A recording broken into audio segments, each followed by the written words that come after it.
Gretzky. Are you ready for some football?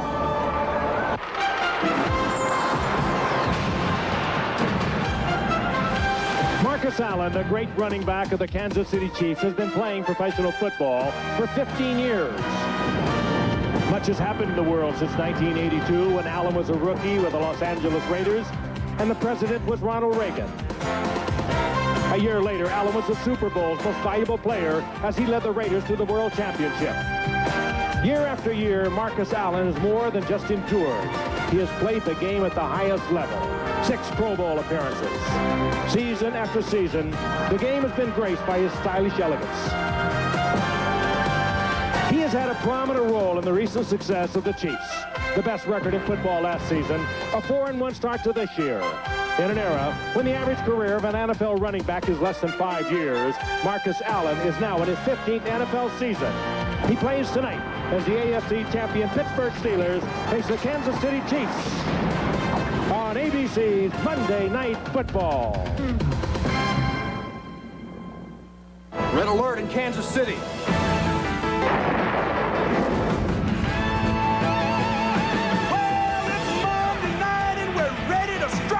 Our special forces are in full flight. The Steelers are armed with their heavy guns. The Chiefs want to make them turn back and run. We got to get ready. We got to get right. They're wearing the war paint and Arrowhead tonight. So get ready. I mean, get ready.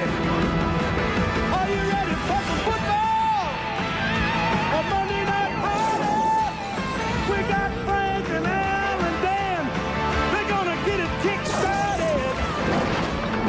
Lynn and the crew's all set. The crowd is psyched, cause all my rowdy friends are about to Monday night. Kansas City, Missouri on a beautiful night for football. The temperature in the 50s, expected to drop through the 40s, and Arrowhead Stadium will be jam-packed tonight. Just under 80,000 expected. A great setting for tonight's matchup between 2 of the AFC's finest. The Kansas City Chiefs take on the Pittsburgh Steelers on Monday Night Football. Hello again, everyone. Frank Gifford with Al Michaels and Dan Dierdorf. And what a setting this is. If you've never been here, you should come someday. It is a great place for a football game. Kansas City coming into tonight, they are 4-1. They need a win tonight to stay with Denver on top of the AFC West. Pittsburgh comes in having their bye behind them. They are 3-1. They need a win tonight to stay 1 ahead of Houston in the AFC Central Division. So many sidebars to tonight's game. Bill Cowher, the coach of the Pittsburgh Steelers, played and coached for Marty Schottenheimer, the coach of the Kansas City Chiefs. They remain great friends. They both won their divisions a year ago, and everyone thought that this was the game they would see for the AFC Championship. But as everyone knows, Kansas City, with the best record in the NFL last year, 13-3, were knocked out of the playoffs by Indianapolis in the first round. Pittsburgh, of course, went on to lose in the Super Bowl to Dallas. And now, while Pittsburgh has made a lot of changes, Kansas City has sort of stayed pat. They're almost a identical team. But Pittsburgh, they have made a lot of changes. And Bill Cowher has really done a marvelous job this season alone, Frank, because they had a disaster on opening day. They lost to Jacksonville on the road. They lost Greg Lloyd, the all-pro linebacker. They had to make a quarterback change. They went from Jim Miller to Mike Tomczak. They've asked Tomczak to be efficient. That's exactly what he's been. But this team wins because they have a very good defense. They're number 5 in the National Football League right now, despite the absence of Lloyd.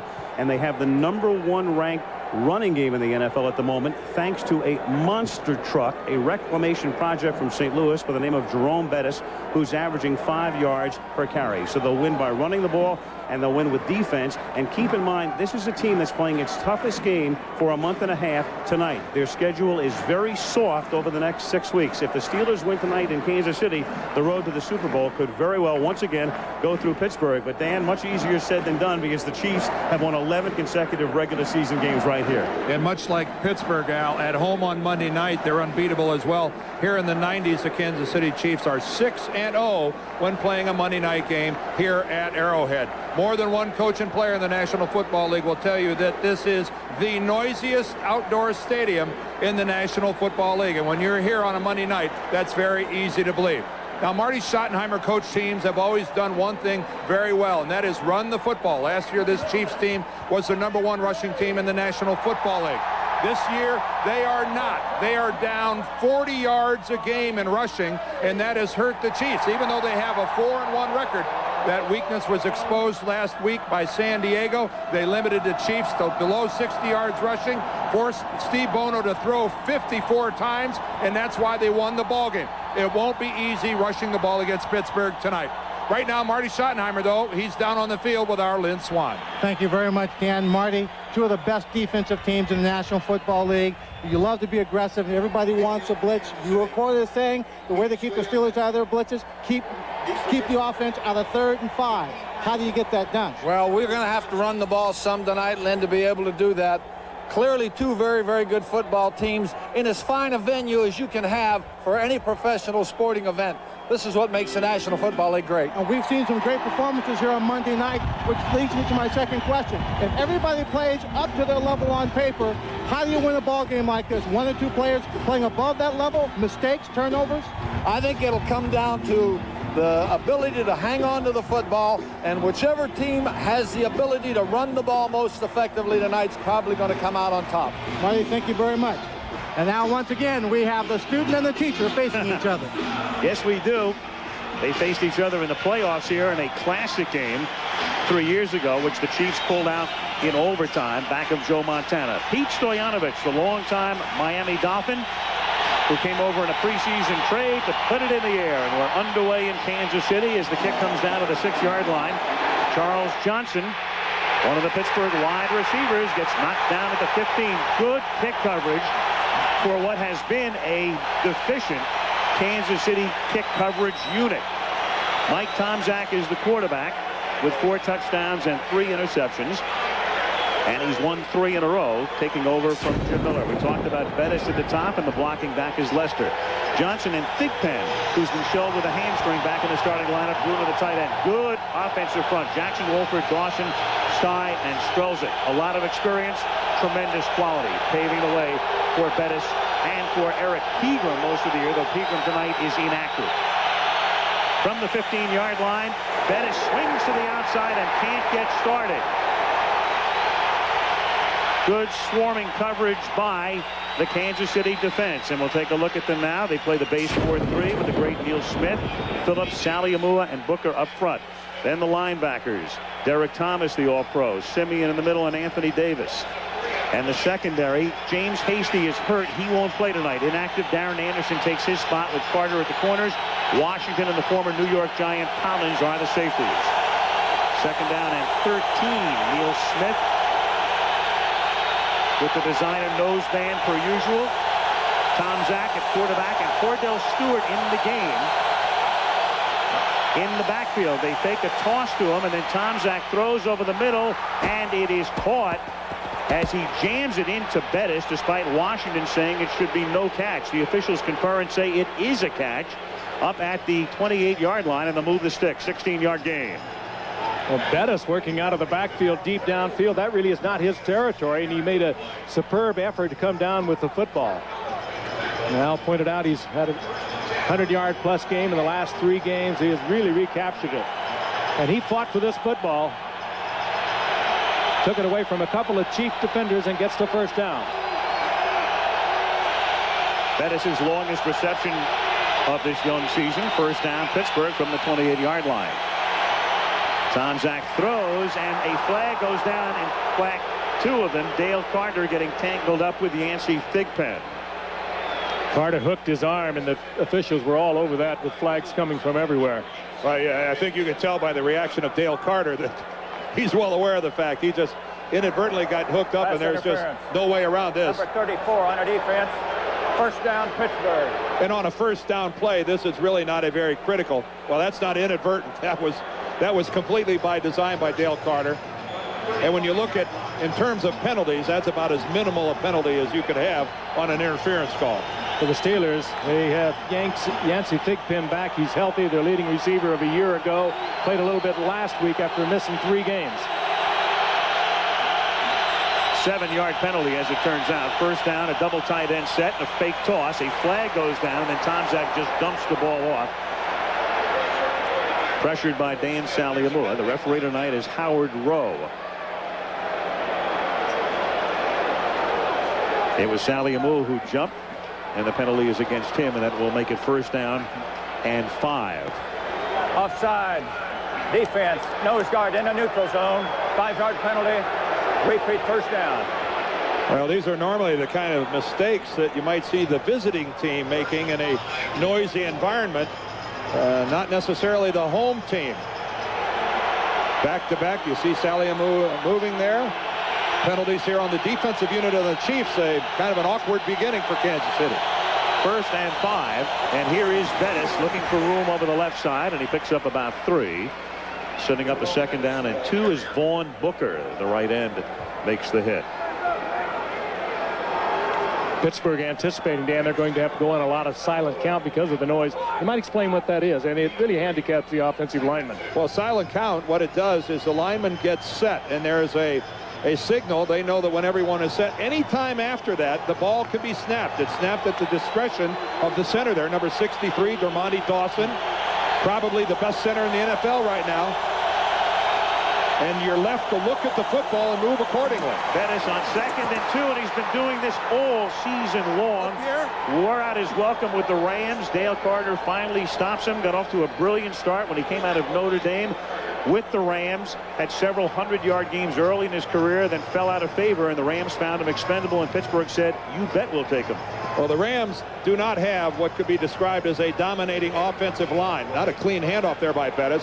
And right now, Jerome Bettis, I think, is the guy that has gone from driving a pickup truck to all of a sudden being handed the keys to a NASCAR champion race car, running behind what might be the best run-blocking line in the league. And his running mate, Eric Pegram, who's injured, cheering him on from the sideline, and reaching out is Yancey Thigpen for a terrific catch at the 20-yard line. Yancey Thigpen, who's been hurt and hobbled, and gets back into the starting lineup tonight, and he is 100% after that grab. 85 receptions from a year ago, and they've been kind of waiting for him to get back. He's been slow in coming back from the injury, and a good move over there against Darren Anderson, where James Hasty is out of the ball game. Ordinarily we'd find Hasty there, and they're not going to fool around. They're going to go right to work on Anderson, but a superb catch. I'm not sure James Hasty could have kept that pass from being caught. That's a spectacular effort by Thigpen. Yancey's first catch of the season. 3.5 minutes into the game. Good Pittsburgh opening drive. They fake it to Stewart on the end around. A lot of time for Tomczak. Throws into the end zone and is picked off by Carter.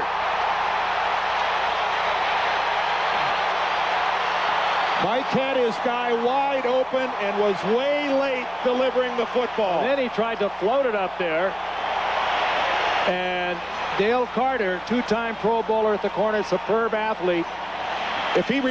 That's John Whitman going down the sideline. Look how open he is.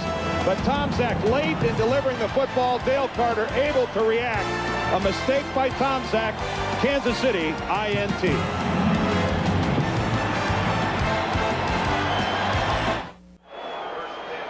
A look now at the Kansas City offense. Steve Bono, 12th year in the league at quarterback, leading the Chiefs up to the line at the 20-yard line after the Dale Carter interception. 11:10 to go. First quarter with no score in Kansas City, and they begin with the ageless wonder Marcus Allen picking up 2 to the 22. Behind Bono, you have Allen with Kimball Andrews, who went to the Pro Bowl last year. Pan and Vanover playing despite bruised ribs. He had broken ribs, in fact, and Cash the tight end. Alt, Zott, Runhart, Shields, and Sigler. Very good offensive line.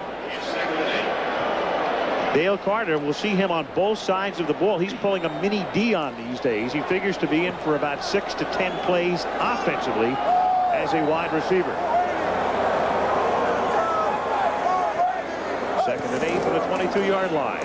Here's Marcus swinging to the outside, picking up 2 more to the 24. 3rd down and 6. 4.5 minutes into the game. Now the Steelers play a 3-4. Buckner, Steed, and Henry up front. Minus Lloyd now. They have Gilden back. He's been hurt. Kirkland moves inside. Has done a great job with Osaski and Brown going outside. And then a great secondary. Woodson and Williams, Lake and Perry. And in each of the last 3 games, the Steelers have intercepted a pass and run it back for a touchdown. As you look at Greg Lloyd, injured on opening day, gone for the year after knee surgery. 3rd and 6 with Allen in motion. And they stay on the ground and give it to Anders. Good call to the short side of the field and a first down. Pittsburgh looking pass, and they swing it to the outside, and Anders picks up the first on the ground. Well, the Steelers going to have to rethink that defense. Somebody had to make a mistake there. 3rd down and 6. They just collapsed on the inside, but a good surge over in the right side by Kansas City against the defense that was thinking nothing but pass. Dick LeBeau, their defensive coordinator, wondering who lost contain. Someone has to get upfield. Someone has to turn it back to the inside. That person chose not to on that play. Andrews was looking for somebody to hit him. After a 13-yard gain, the fake to Allen. Bono, great ball handler, throws. It's the open man. It is Chris Penn. Up at the 47-yard line, close to a 1st down. Tackled by Woodson, and Rod is slow in arising. Woodson last year injured on opening day, much as Lloyd was this year, and Rod missed all of the regular season, then came back for the Super Bowl.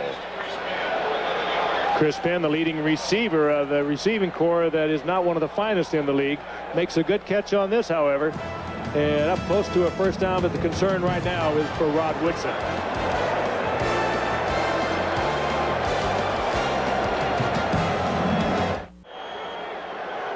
Woodson got up and went off under his own steam, though he is a little dizzy. The ice pack goes on, and he took a knee right to the helmet. We'll show it to you after this play.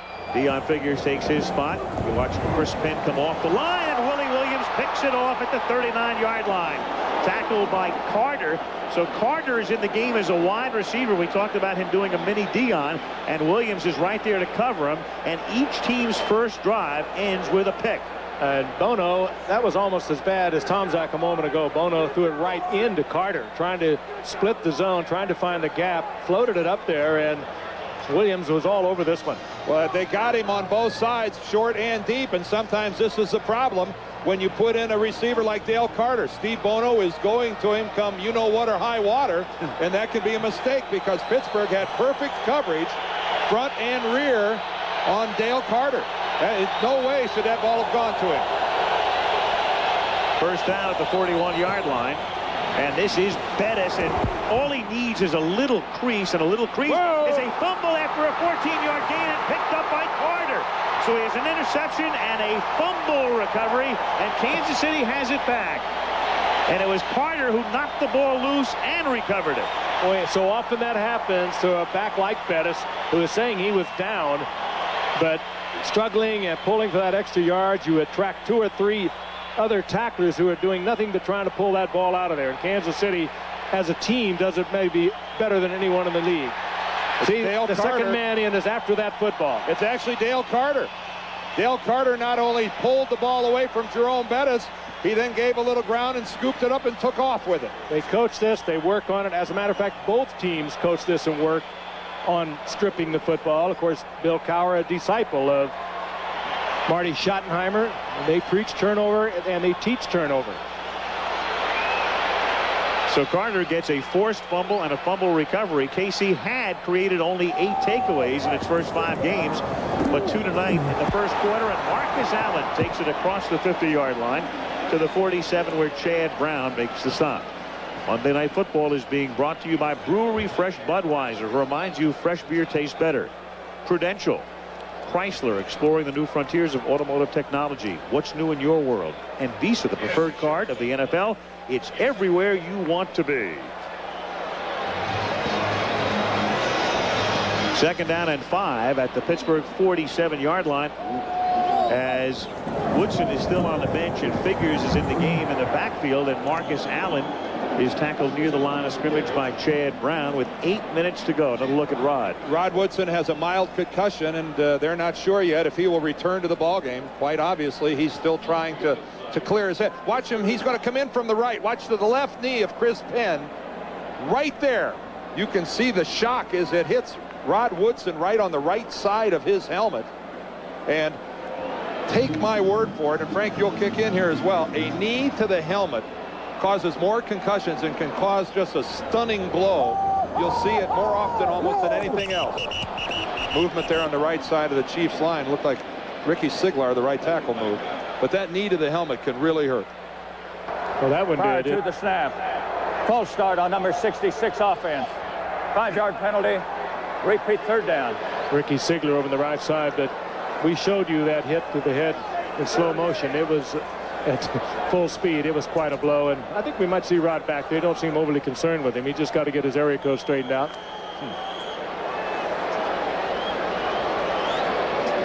Steelers, meanwhile, came with one of their more sophisticated blitzes, and nobody does it better than the Steelers.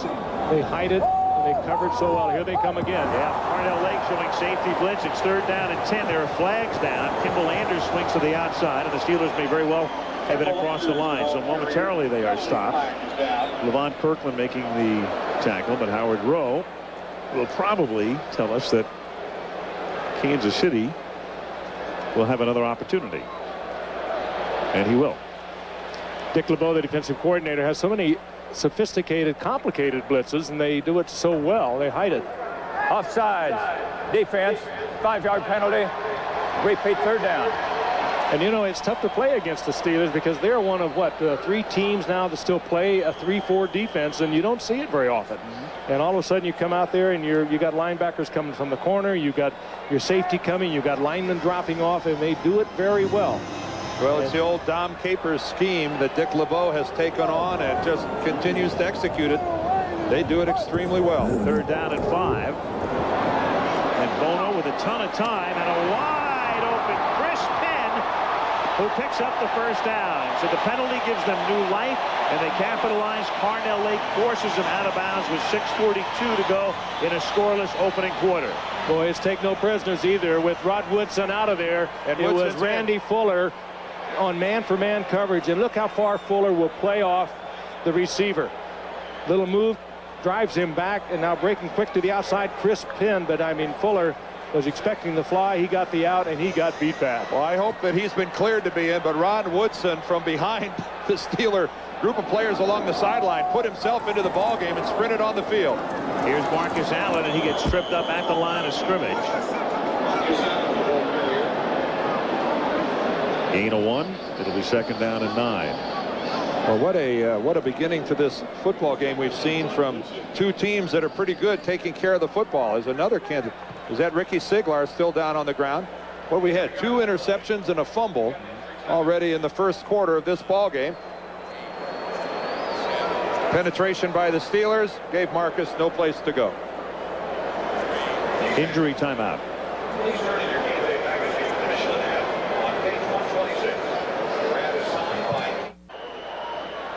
That's Paul Hackett on the right, the offensive coordinator, one-time head coach at Pittsburgh, a disciple of Bill Walsh, been here since '92.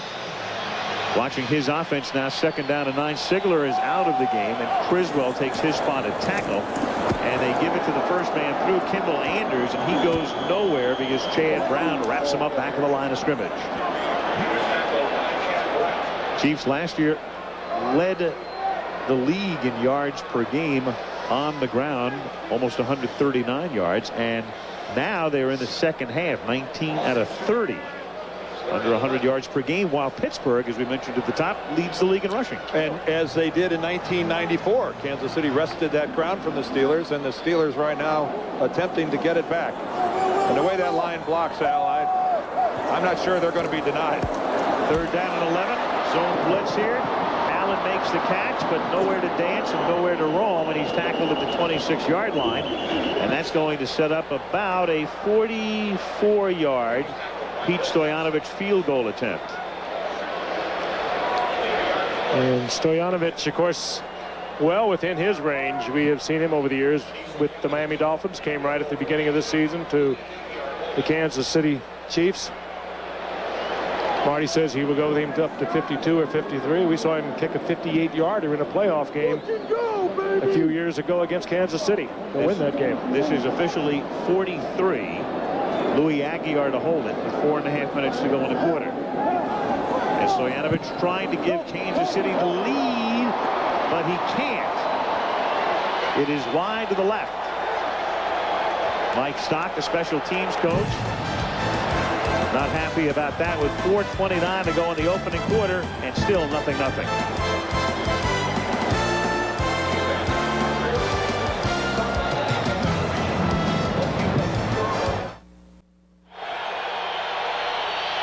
Steve Bono looks on from the sideline as the Pittsburgh Steelers take over at their own 34-yard line. No score, 4:29 to go in the opening quarter. And Jerome Bettis runs right into Neil Smith, who didn't give an inch.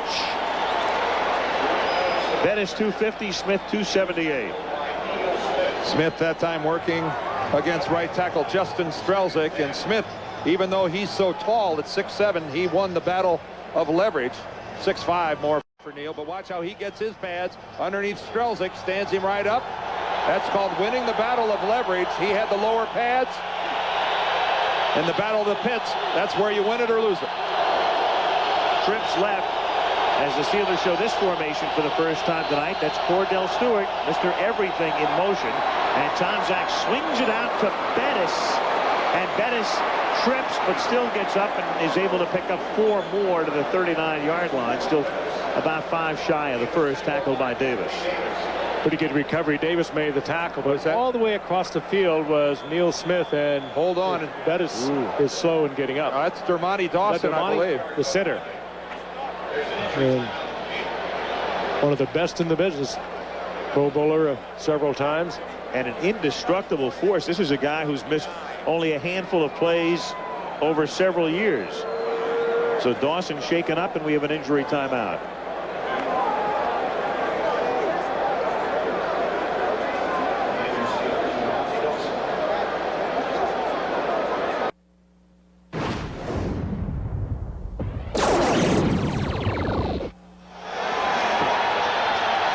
There's the Steelers mash unit on their sideline. Rod Woodson with an ice pack on his forehead. Dermontti Dawson, who also took a knee to the head. He tries to get back together on the Steelers sideline.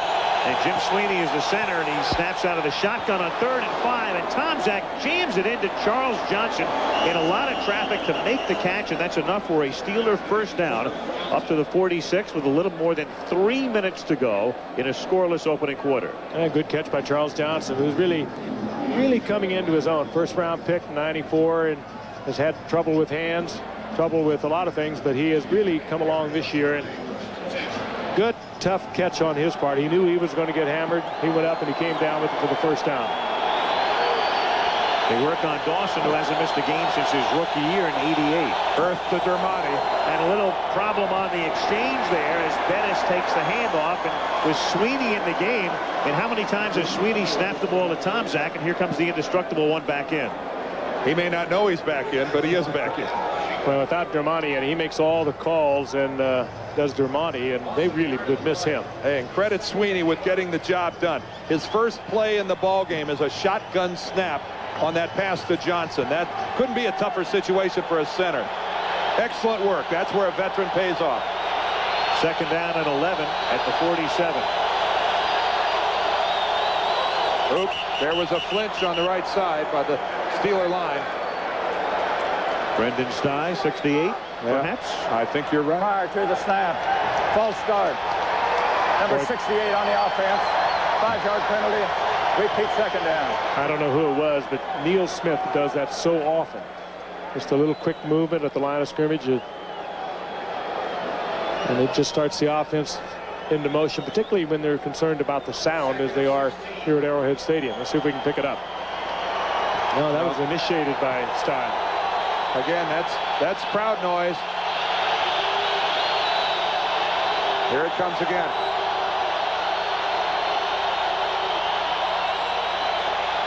Second and 15 as Tomczak throws, and the catch is made by Yancey Thigpen, who crosses the 50 and is tackled at the 49-yard line.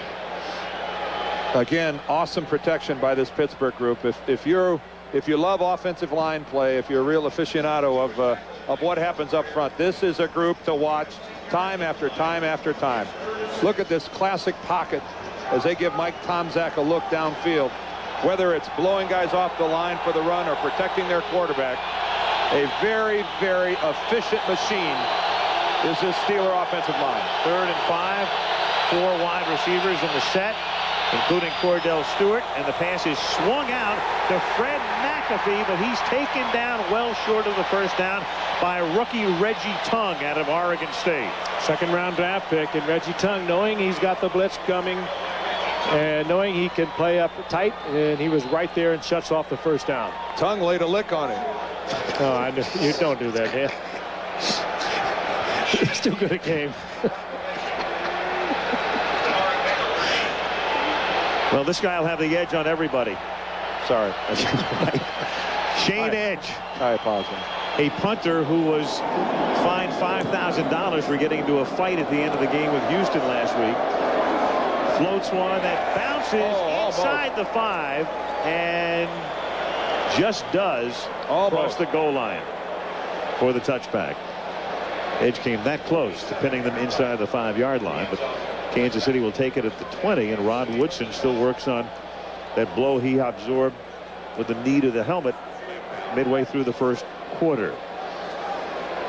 Well, John Moran is the captain of the Goodyear Blimp Spirit of Akron, providing the shots tonight from high above Arrowhead Stadium, one of the great sights in the National Football League, especially on a Monday night, and the greatest smelling stadium on earth. You pull into this parking lot from afar, and it looks like there's a fire somewhere until you realize it's just the smoke from about 25,000 barbecues. KC ribs, nothing like it. Donnell Bennett gets his first carry of the night and is tackled just past the line of scrimmage as the first quarter winds down. And so far in this first quarter, if we've seen one trend, it's that the Pittsburgh defensive line is winning their battle against the Kansas City offensive line. No score after one. Monday Night Football back after this message and a word from our ABC station.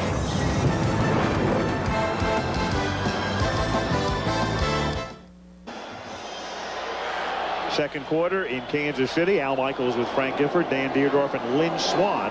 No score. Chiefs second down and 9 from their own 21, and Carnell Lake smells it out, and Marcus Allen dumped for a 5-yard loss. And that's an all-out blitz. That's just one of those good looks. The guy on the line falls out of the way, and then Frank Carnell Lake takes his place and blitzes. It also shows no respect at all for Kansas City's ability to throw the football. They are coming on blitz every other play, and Rod Woodson now is going to go in. They're going to take a look at him inside. He did come out and play a little bit, but he is obviously in pain, obviously has a headache, and I'm sure he's having a difficult time kind of being sure where he is. On third down at 13, and they give it to Bennett, and he picks up the first down. So on a situation clearly where the defense is thinking pass, they give it to Bennett, they run him right up the gut, and he picks up 15 and moves the sticks. And Bennett, Frank, is a guy that's getting harder and harder to keep out of Kansas City's backfield. Well, he really is. He was a second-round draft pick a year ago, tore his knee up and rehabbed, or in '94 he was, rehabbed all of last year. But just a superb athlete, and plays behind Kimball Andrews, who is a Pro Bowl fullback. So you've got to work him in there somewhere, and it's very difficult. Got almost a 10-yard per rush attempt. I mean, average. He's rushed 10 times. And here's Marcus Allen's running mate, Greg Hill, who swings back the other way on a play that is smelled out by Jason Gilden, number 92, the outside linebacker. So a slow developing play. Greg Hill is the guy who, when the season started, Marty Schottenheimer told us during a preseason meeting we had with him that he wanted Hill to get about as many carries as Marcus Allen, but it hasn't worked out that way just yet. And I think that time they intentionally go after Jason Gilden, a guy who just came back last week after being out for a month, and he honored his responsibilities. He stayed home and made the play. I think he's seen the last of that. On second and 13, Bennett, they call his number again, and room to roam over the right side, out of bounds at the 40-yard line behind a Will Shields block. Well, next week, next Monday night, you talk about must-see TV. Here it is, folks. The 49ers against the Packers. Is that already been used? Next Monday night. Well, we're going to use it right here. The 49ers at Green Bay. Speaks for itself. That will be some scene. And Brett Favre, what a roll he's on. 20 touchdown passes, 6 games. That's never been done before in history of the NFL. And the tundra will not be frozen. No, we hope not. Here's Allen on 3rd and 3, and with a body lead, picks up the first down. The ageless wonder. Grand old man can still do it. 15th year carrying that football. he's sort of emblematic of this team. He's one of 19 guys over the age of 30. And we talked about the free agency and the transitions that other teams have made, but Kansas City has played a pat hand, and so far so good. The marvelous thing about Allen, he has never really seriously been hurt. 15 years running the football, that's just incredible. Well, that's the only way that he's still playing this game at his age, that he has never had to rehab from that devastating year-ending injury. Here's Marcus.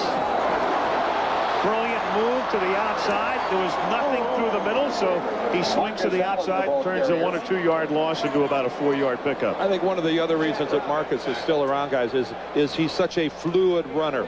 Marcus seldom takes that guy head on. He seldom takes that full frontal hit. Fluid and very smart, Dan. When he knows he's going to get it, yeah. He's down low, but he always scratches and squeezes another foot, another half a yard. And when you do that for 15 years, that can translate into a couple of thousand yards there. It just seems like it's just a part of Marcus Allen that gets tackled, not the whole. And he has moved into second place all-time yards from scrimmage, behind only Peyton, as Bono throws, and the catch is made by Damon Hughes for a first down. Now, yards from scrimmage is rushing plus receiving. There's another category called combined yards, which incorporates kick returns. This is just rushing and receiving, but Marcus now second all time. Took a look at Damon Hughes there, number 83. They've been forced to use him because of problems they've had with injuries at the wide receiver. Now, he was a special teams, and still is a special teams player, an outstanding one, but he's turning into a pretty good receiver.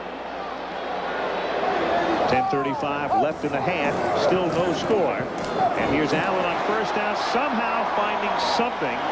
And after initially getting stopped at the line of scrimmage, he picks up 6, tackled by Brown. Monday Night Football is being brought to you by Coca-Cola and the NFL Red Zone for fans who eat football, sleep football, and drink Coca-Cola. Ford Taurus, a look you've never seen from a name you know well. And Brewery Fresh Budweiser, who reminds you fresh beer tastes better. And we have an injured Steelers, so we have an injury timeout with 10:24 to go in the first half of KC. 0-0.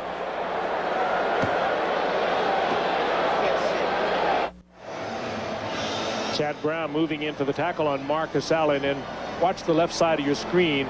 Kevin Henry gets his right foot caught under him as Marcus Allen tries to go over the top, and now he is walking off the field. That was a little scary. He had it trapped underneath him, and I'm sure that it was a little scary for Kevin Henry, but he appears to be all right. He's nicked, but boy, one of the first things you always go to is, are you able to put weight on it afterwards? And that's a big plus right there for Kevin Henry. Bill Johnson, number 90, takes his spot. Second down and 4. This drive started back at the 20-yard line, and Bono on a roll finds Kimball Anders on the move for a first down to the 26-yard line. Dion Figures taking Woodson's spot, makes the stop. Kimball Anders, we talked about him being a Pro Bowl fullback, a good blocker. He can run the football, could play tailback if he had to, and a good receiver. The leading receiver, as a matter of fact, a year ago for Kansas City. Does it all. But again, it really lets Steve Bono do some of the things that he does really well, and that is move. He throws well on the move, delivers a nice soft pass to a running back who's moving the same direction. Nice touch by Bono. Allen from the 25-yard line picks up 2 before he is thrown back.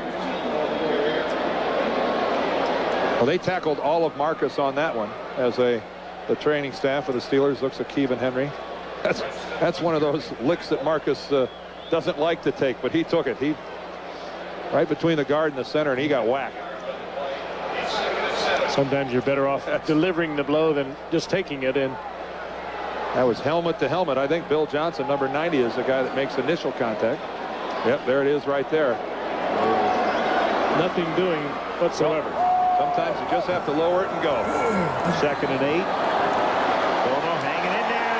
It's pinned, and Willie Williams wrestles him out of bounds inside the 10-yard line. Oh, good throw by Bono. Back there in the coverage, Chad Brown was underneath, Willie Williams behind it, and he drilled it in there. And good protection for Bono. And a good blitz pickup. Carnell Lake came again from the outside, and Kansas City picked it up. Lake will come from the right side. He's picked up by Marcus Allen. Brown covering on the inside, and that's Willie Williams giving him a lot of room, giving Penn a lot of room because he knew he had Brown underneath, and it was just well thrown. They spot the ball outside the 10, so they can get a first down without a touchdown. 1st and 10, and it's Marcus Allen. Whoa, Marcus Angling his way to the 6-yard line. Kansas City this season in the red zone inside the 20-yard line. There it is, the highest touchdown percentages inside the red zone this year. The Redskins 70%. This is scoring a touchdown. The Coke red zone fact. Green Bay and Baltimore next, and then KC at 63%. The league average, as you can see, just 46%. The Coca-Cola should have been here last year. Marty was complaining about that for the past couple of years. They just were stumbling around in the red zone, and they have really turned it around this year. 2nd down and 6 from the 6.5. Allen again. Marcus in for the touchdown.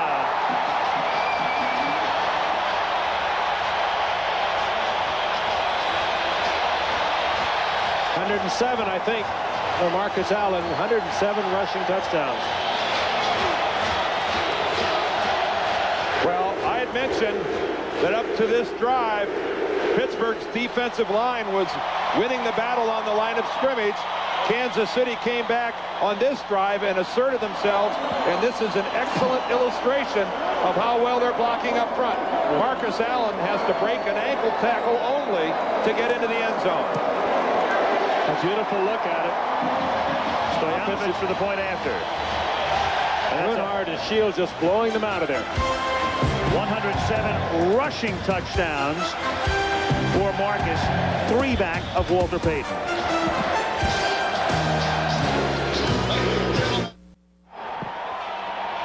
Updated list: Walter Payton 110 rushing touchdowns. Marcus Allen now breaks a tie with Jim Brown at 107. Overall touchdowns, Jerry Rice 159. Tell you something about Jim Brown. He played 9 years, 14 games a season for his record. Shaheen Arnold, a rookie, a burner, gets tackled by Damon Hughes after a short kickoff. 7:28 left in the half. The man, 15 years, has given Kansas City the lead.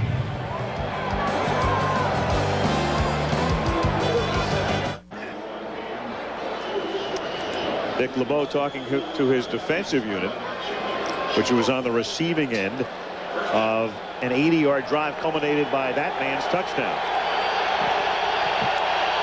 Now Pittsburgh 1st and 10 to the 40, 7:28 to go in the first half. And now they got to deal with this crowd. Tom Zach hangs in there, floats one, and it is caught by Yancey Thigpen, who got position on Carter, makes the grab and takes it all the way to the 37-yard line, a 23-yard pickup. Thigpen with just a little drive to the inside. Carter had terrific coverage on it. And, well, I'll tell you, Mike Tomczak, a risky little throw. I mean, he floats it out there. And look at this. Just shouldn't be happening after 5 yards, but a lot of contact there and no flags. Dale Carter in that trailing position didn't quite know how to tackle. How about mugging? Yeah, he threw a left hook right to the Adams apple. And Cordell Stewart, Dan Saliamua smells that play and throws him for a loss.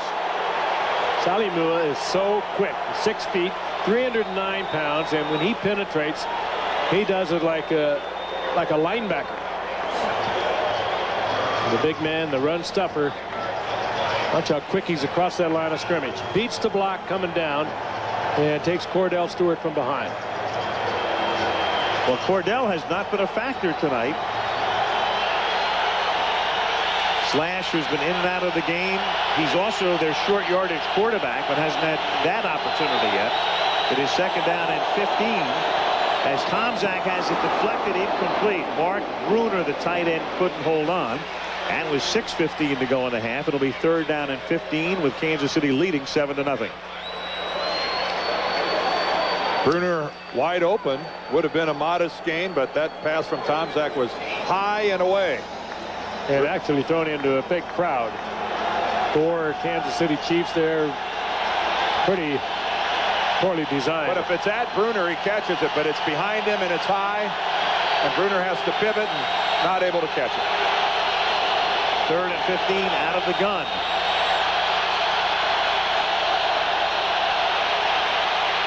Tomczak guns it over the middle, finds the open. Charles Johnson, who's inside the 20, wrestled down by Reggie Tongue at the 10-yard line. Big play. Give that offensive line the credit for that completion. Well, you would have thought, Frank, that one of them would have had a slow start with that crowd noise. This place was almost shaking, yet on the silent snap count, they all got off at the same time and formed, again, a perfect pocket for Mike Tomczak. This is Derek Thomas at the bottom of your picture, maybe the best pass rushing linebacker in the league. That was a deep pattern run by Charles Johnson. That line gave Tomczak plenty of time to find it. 1st and goal, the nose of the ball just inside the 10-yard line after a 32-yard pickup. Tomczak throws, and that's incomplete. He looked for Johnson again. Good move by Tomczak. He just overthrew that. He saw the coverage, just got rid of it, avoided the sack. He lived to throw another day. That's last time Pittsburgh found themselves this close to Kansas City's goal line. It was an interception. Just getting rid of that ball. You hope. 2nd and 10. Tomczak is 8 of 11 for 118 yards.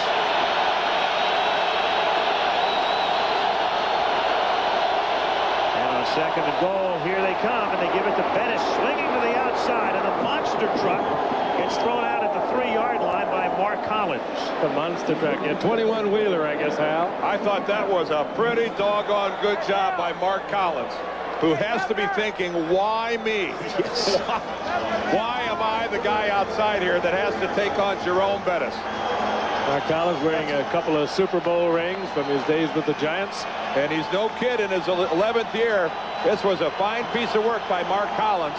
Strange for Bettis to come to the outside. That play designed to go inside. He saw something better out there, and he put a hurting on Mark Collins.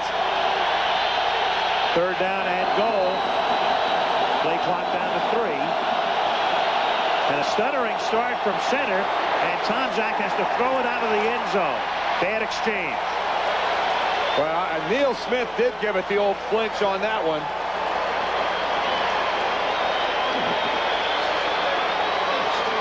Missed timing on the snap, and Tomczak never had a chance, and Cowher looks up at the replay and gets set to send in the field goal unit. Yep. Again, down here, Dan, this is where they're going on the snap of the ball, and it's very difficult to do.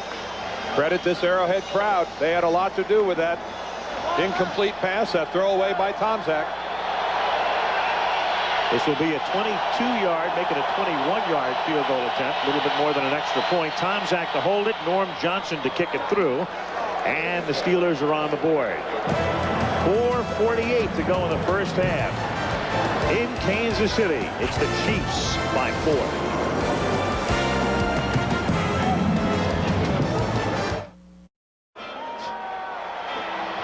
There's your primetime lineup tomorrow night right here on ABC, culminating with Primetime Live, beginning at 8 Eastern and Pacific and 7 Central Time. And then on Wednesday night, we've got Grace Under Fire, Townies, and the vice presidential debate right here on ABC. 4:48 to go in the first half. Norm Johnson, who just kicked the field goal, kicks off, and it's taken into the 6-yard line by Jerome Woods. Their #1 draft choice, and Fred McAfee says, welcome to the NFL. Does he ever? That's a bit of an excessive demonstration by the Steelers, who went 25 yards downfield all the way into the Chiefs' end zone. Actually, Jerome Woods takes it out close to the 25-yard line, but he does get hammered. That is, we used to call that face mask to face mask. Still do, in fact.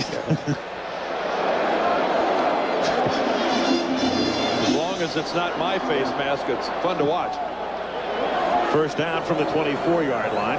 Greg Hill is in the game at running back. And Hill gets the ball to the short side of the field, up to the 30-yard line, picks up about 6. Chad Brown, the outside linebacker, 94, makes the stop. Hill, quite a change of pace from Marcus Allen. He accelerates so quickly. He has great quickness, where Allen kind of flows along until he sees a gap and then makes the move, makes always seemingly the right move. But Greg Hill has tremendous potential, and at the beginning of the year he questioned whether he should be playing more. They seem to have worked it out between the two of them. Marty seeking a 50% role from each, but it's been heavily weighted for Marcus Allen. On 2nd and 4.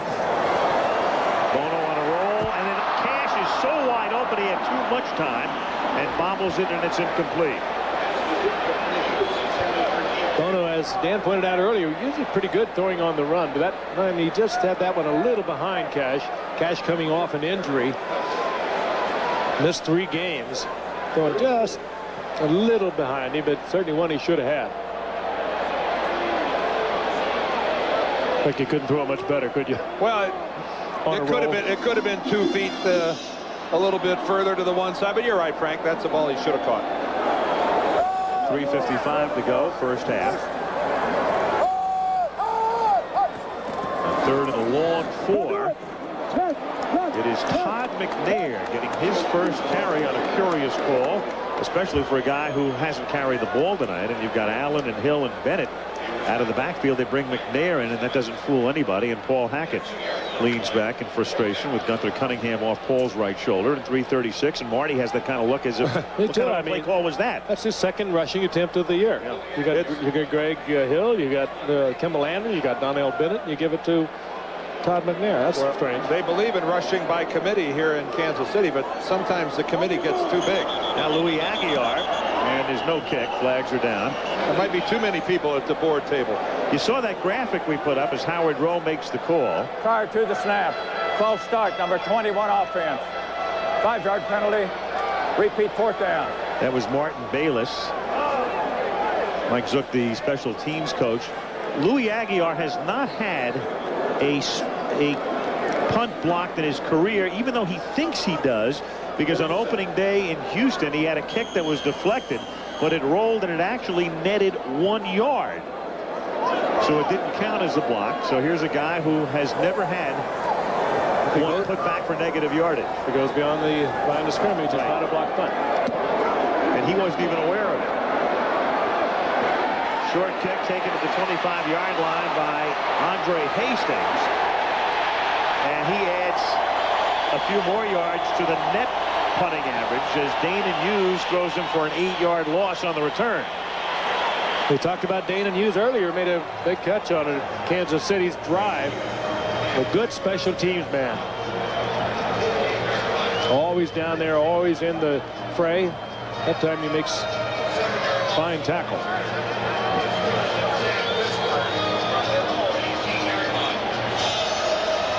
So now Tom Zach comes out with 2:55. I think I called Ron Zook Mike Zook. I just want to correct that before John Zook comes and beats me up. I played with John Zook. Who's Mike Zook? And he could beat you up. There's a guy who used to play hockey named Mike Zook. Maybe that's who you were thinking. Yeah. First out at the 17-yard line as Jerome Bettis is able to swing out of the backfield. Smith couldn't stop him, but he did slow him up, and it's a minimal gain. Neil the Bullfighter. That was some scene, wasn't it? Yep. Down in Monterrey, Mexico, Neil Smith hops into the ring with a little bull. With a little baby bull. Wasn't big enough to stick a horn in. He frightened everyone there. Big enough to scare me. Yep. You know, I asked him tonight, I said, would you do that again? And he said, you know, that was such a rush, I might. Sometimes things like that make better memories. Yes, they do. 2nd and 9. Tom Zach throws, and Hastings reaches out for it, and it is incomplete because it's caught out of bounds. Darren Anderson covering on the play, and Hastings was there to grab it but couldn't get both feet in. Even out of bounds is a beautifully thrown football. I think Tom Zach, as much as anything, was putting it, either going to throw it away or put it where only Hastings could handle the ball, and that was almost a completion. Catches it with 1 foot down. Yeah. Never controlled it, I guess, is the way they ruled it.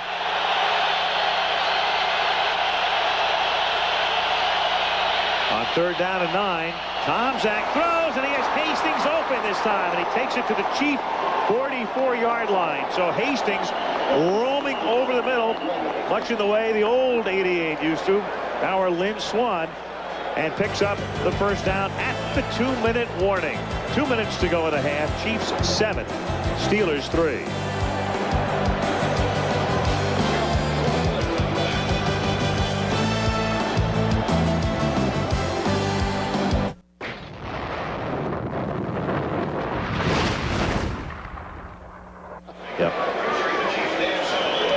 Regional college football this Saturday. Check your local listings. The Buckeyes, #2 in the country, coming off that rout over Penn State, hosting Wisconsin. 4th-ranked Arizona State takes on UCLA in the Rose Bowl. Oklahoma, Texas, Alabama, North Carolina State. Regional college football this Saturday right here on ABC.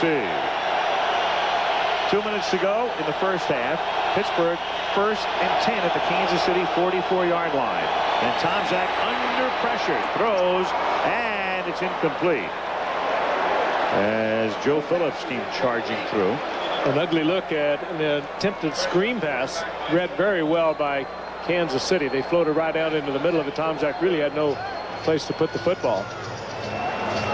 You're supposed to completely stop the forward momentum of a defensive lineman before you release and go out into a screen if you're an offensive lineman. And that time, they just didn't get it done on Joe Phillips. Not to make him think that you're going to do a drop back pass. Right. 2nd down and 10. Tomczak averaging 10 yards per attempt, throws, and he'll increase that average here because Johnson makes the catch. However, there is a flag down. Howard Rowe will swim upstream and make the call. Flag came out of the secondary. Yeah, out of the secondary, but in the middle of the field.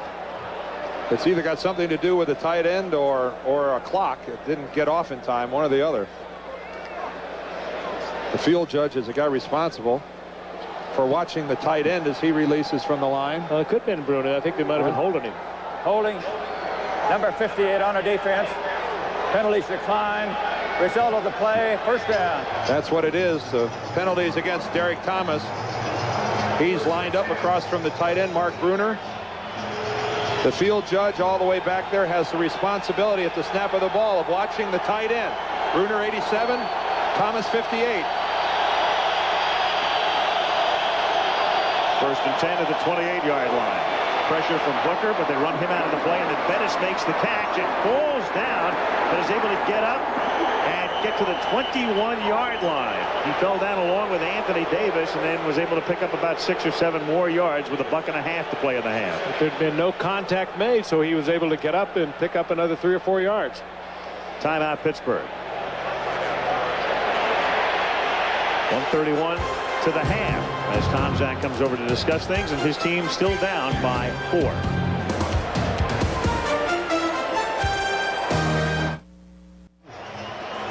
That's the Goodyear Blip Spirit of Akron floating high above Arrowhead Stadium, the Truman Sports Complex here in Kansas City, Missouri. And what a beauty it is. 25 years old this year. Brilliantly designed. They were way ahead of their time when they built both this stadium and Calkin Stadium next door for the Royals. 2nd and 3 as Bettis gets inside the 20, and the big bull to the 9-yard line. Actually outside the 10 is where they're going to spot it. It'll be 1st down and 10 just outside the 10. Boy, Dan, did you see Brendan Stye downfield making a block? This is a hustling offensive line as we look at the brain trust for Kansas City. Paul Hackett with Gunther Cunningham, the defensive coordinator. Well, they block with enthusiasm because they know they have a back that runs with enthusiasm. It's a pleasure. It's a delight to block for a guy who gives effort the way Jerome Bettis is here for the Pittsburgh Steelers. 1st and 10. Tomczak to the end zone. Incomplete. Stretching out for it and trying to make the grab is Yancey Thigpen. 2nd down. Pretty good coverage by Mark Collins, a former cornerback who in the last years of his career is going to be playing safety. Thought he was going to retire after this past season, but came back, I think, probably because he thinks there's an opportunity to get yet another ring. The Steelers still have 2 timeouts remaining. I certainly would be afraid to run the football. Collins making sure that Tomczak would have to throw that ball absolutely perfect. He didn't. On 2nd and 10, and the handoff going to John Whitman, the rookie fullback out of Penn State, who takes it inside the 5. And a timeout is taken here by Pittsburgh. They have 1 remaining. 41 ticks to the half. 7-3 KC.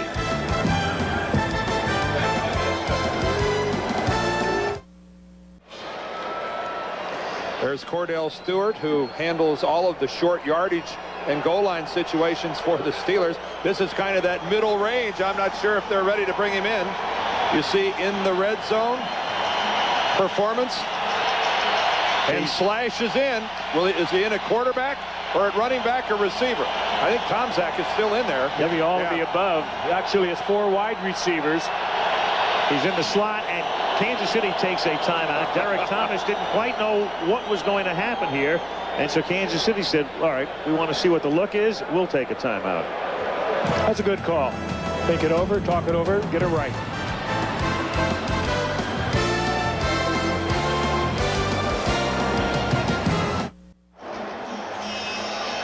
.41 seconds remaining in the first half. Kansas City on top 7-3. Pittsburgh 3rd down and 3. They can actually get a first down without a touchdown. 5 wide receivers At the 4-yard line. Out of the shotgun. Tomczak throws, and it's incomplete. Good coverage that time. Darren Anderson and Carter right there. It'll be 4th down. Corey Holiday, the intended receiver. Preset defense, no question about it on the part of Kansas City. They saw the 5 wides come in. They came with the blitz. They knew that would force Tomczak to throw the ball quickly. He did. They just did not have enough men to pick up the blitz. They forced him into a quick throw, had tight coverage, and they got away with it. I would have kept running the football. The Steelers have had wonderful success running the football. I thought they had Kansas City's defensive line back on their heels, and strangely, when they got down inside the red zone, they threw the football. 22-yard attempt for Norm Johnson out of the Tomczak hold, and Norm will kick one from 21 before with a flag down here. Momentarily, it's good. And Howard Rowe and the line judge will discuss things. Line judge is Tom Barnes. If it's a holding call. Ooh. Which way, though? No. Okay, against Pittsburgh. Pittsburgh, that'll back them up. If that had been against Kansas City, that brings the automatic first down with it. Number 99 on the offense. 10-yard penalty. Repeat 4th down. So it still makes it a pretty easy attempt here. It'll be a 32-yarder. Levon Kirkland was the man who was holding. It's easy for us to say an easy attempt. It's also the 3rd different holder Johnson has had to work with this year. If you've ever kicked before, you know how important that holder is. It has to be just perfect simpatico. And the kickers are weird. The field a little bit slick. We've seen some slipping and sliding. Tomczak to put it down, and the 32-yarder is perfect. Greg Lloyd, arms up raised, 31 seconds to go, and the Steelers have drawn within 1. It's now 7-6. Let's go to New York and an update from Chris Berman. Chris. All right, Al, thank you. Coming up on our Toyota Halftime Report, we look forward to your talk with Reggie White, which will be coming up in just a moment, the Minister of Defense, smiling and ready. And yesterday, a passing fancy in the NFL. There were 8 quarterbacks that had at least 3 touchdown passes yesterday. And when Detroit flicked its way against Atlanta, it meant Scott Mitchell to Herman Moore, touchdown. Mitchell at 3. Lions held on to beat Atlanta 28-24. And Al, for a change, they're not on Wayne Fonts in Detroit. Hang around. Not yet, Chris, anyway, as this year they're off to a much better start. But yesterday, a great start, not a particularly good finish, but still enough as you take a look at this Truman Sports Complex. In the foreground was the old Royal Stadium, now named in honor of their late owner, Ewing Kauffman. And a look into Arrowhead Stadium. Designed by architect Ron Levinsky, who built Giant Stadium. And boy, they have got a lot of stadiums under construction now. From the air, this is truly the Red Sea.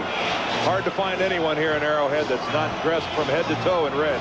There's not a cow safe in the area either. Norm Johnson sends a bouncing ball to the 13-yard line. Jerome Woods, #1 draft choice out of Memphis and a late signee in training camp, brings it back up to the 30-yard line. And I've seen a lot of tailgating and barbecuing, but tonight, I mean, they were for miles around here. They were campers, sophisticated barbecues on the back of trucks. So it is an amazing sight. Well, the parking lot here at the Truman Sports Complex, there are just acres and acres of paved parking out there, and it's just the perfect setup. And they do make the most of it. You'll see big tables with candelabra and crystal and china. It's a beautiful setting.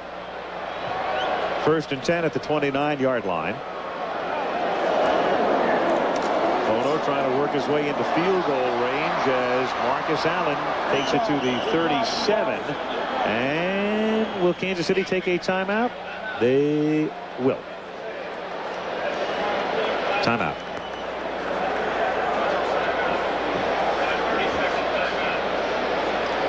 I think Marty is maybe thinking back to that playoff game with Stoyanovich hit a 58-yarder to beat them when he was with the Miami Dolphins. Was that 1994? It's certainly the situation where if you miss, you don't worry about field position. And Marty's so conservative in that respect. He really doesn't like to give up field position. I think you need to get down to at least the 35-yard line. A 59-yard kick by Stoyanovich came against the Jets with about a 50-mile-an-hour tailwind. Right, and that tailwind isn't here tonight. So you're looking at Kansas City having to cover a good 30 yards before they're into field goal position. Bono on 2nd down and 3. It's Marcus Allen. And Allen picks up the first down out of bounds. That stops the clock with 13 seconds, but they'll still need a good 20 or so yards through. They picked up 10 of the 30. Yep. Dick LeBeau's thinking, well, I think we can live with that. Well, look at Dick LeBeau. This guy intercepted 62 passes for Detroit. Several Pro Bowls. And done a fine job inheriting the defensive coordinator's role. Remember, one of the great defensive backfields of all time. Neil Larry, Dick LeBeau. How about a guy named Night Train Lane? He should have been a linebacker. He hit like one. Well, here's Allen taking it to the 50-yard line, and that's all. So the Chiefs looking for 20 to get into field goal range, or 25, and run it right up the gut and take a timeout. I think Bill Cowher went, that's a good call. Yeah, thank you. I like that. How about another one of those? Now you've got 8 seconds to get about 15 yards, and you have to make sure you stop the clock. And a play that covers 15 yards requires a little time to execute. There's a question as to whether you can, whether you can cover 20 yards in the time and do it in 8 seconds.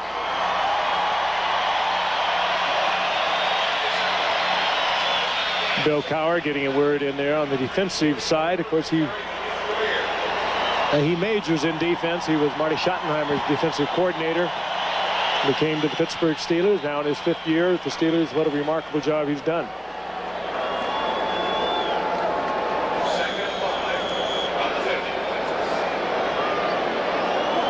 All right, your 8-second play. Looks like the Steelers are only going to rush 3.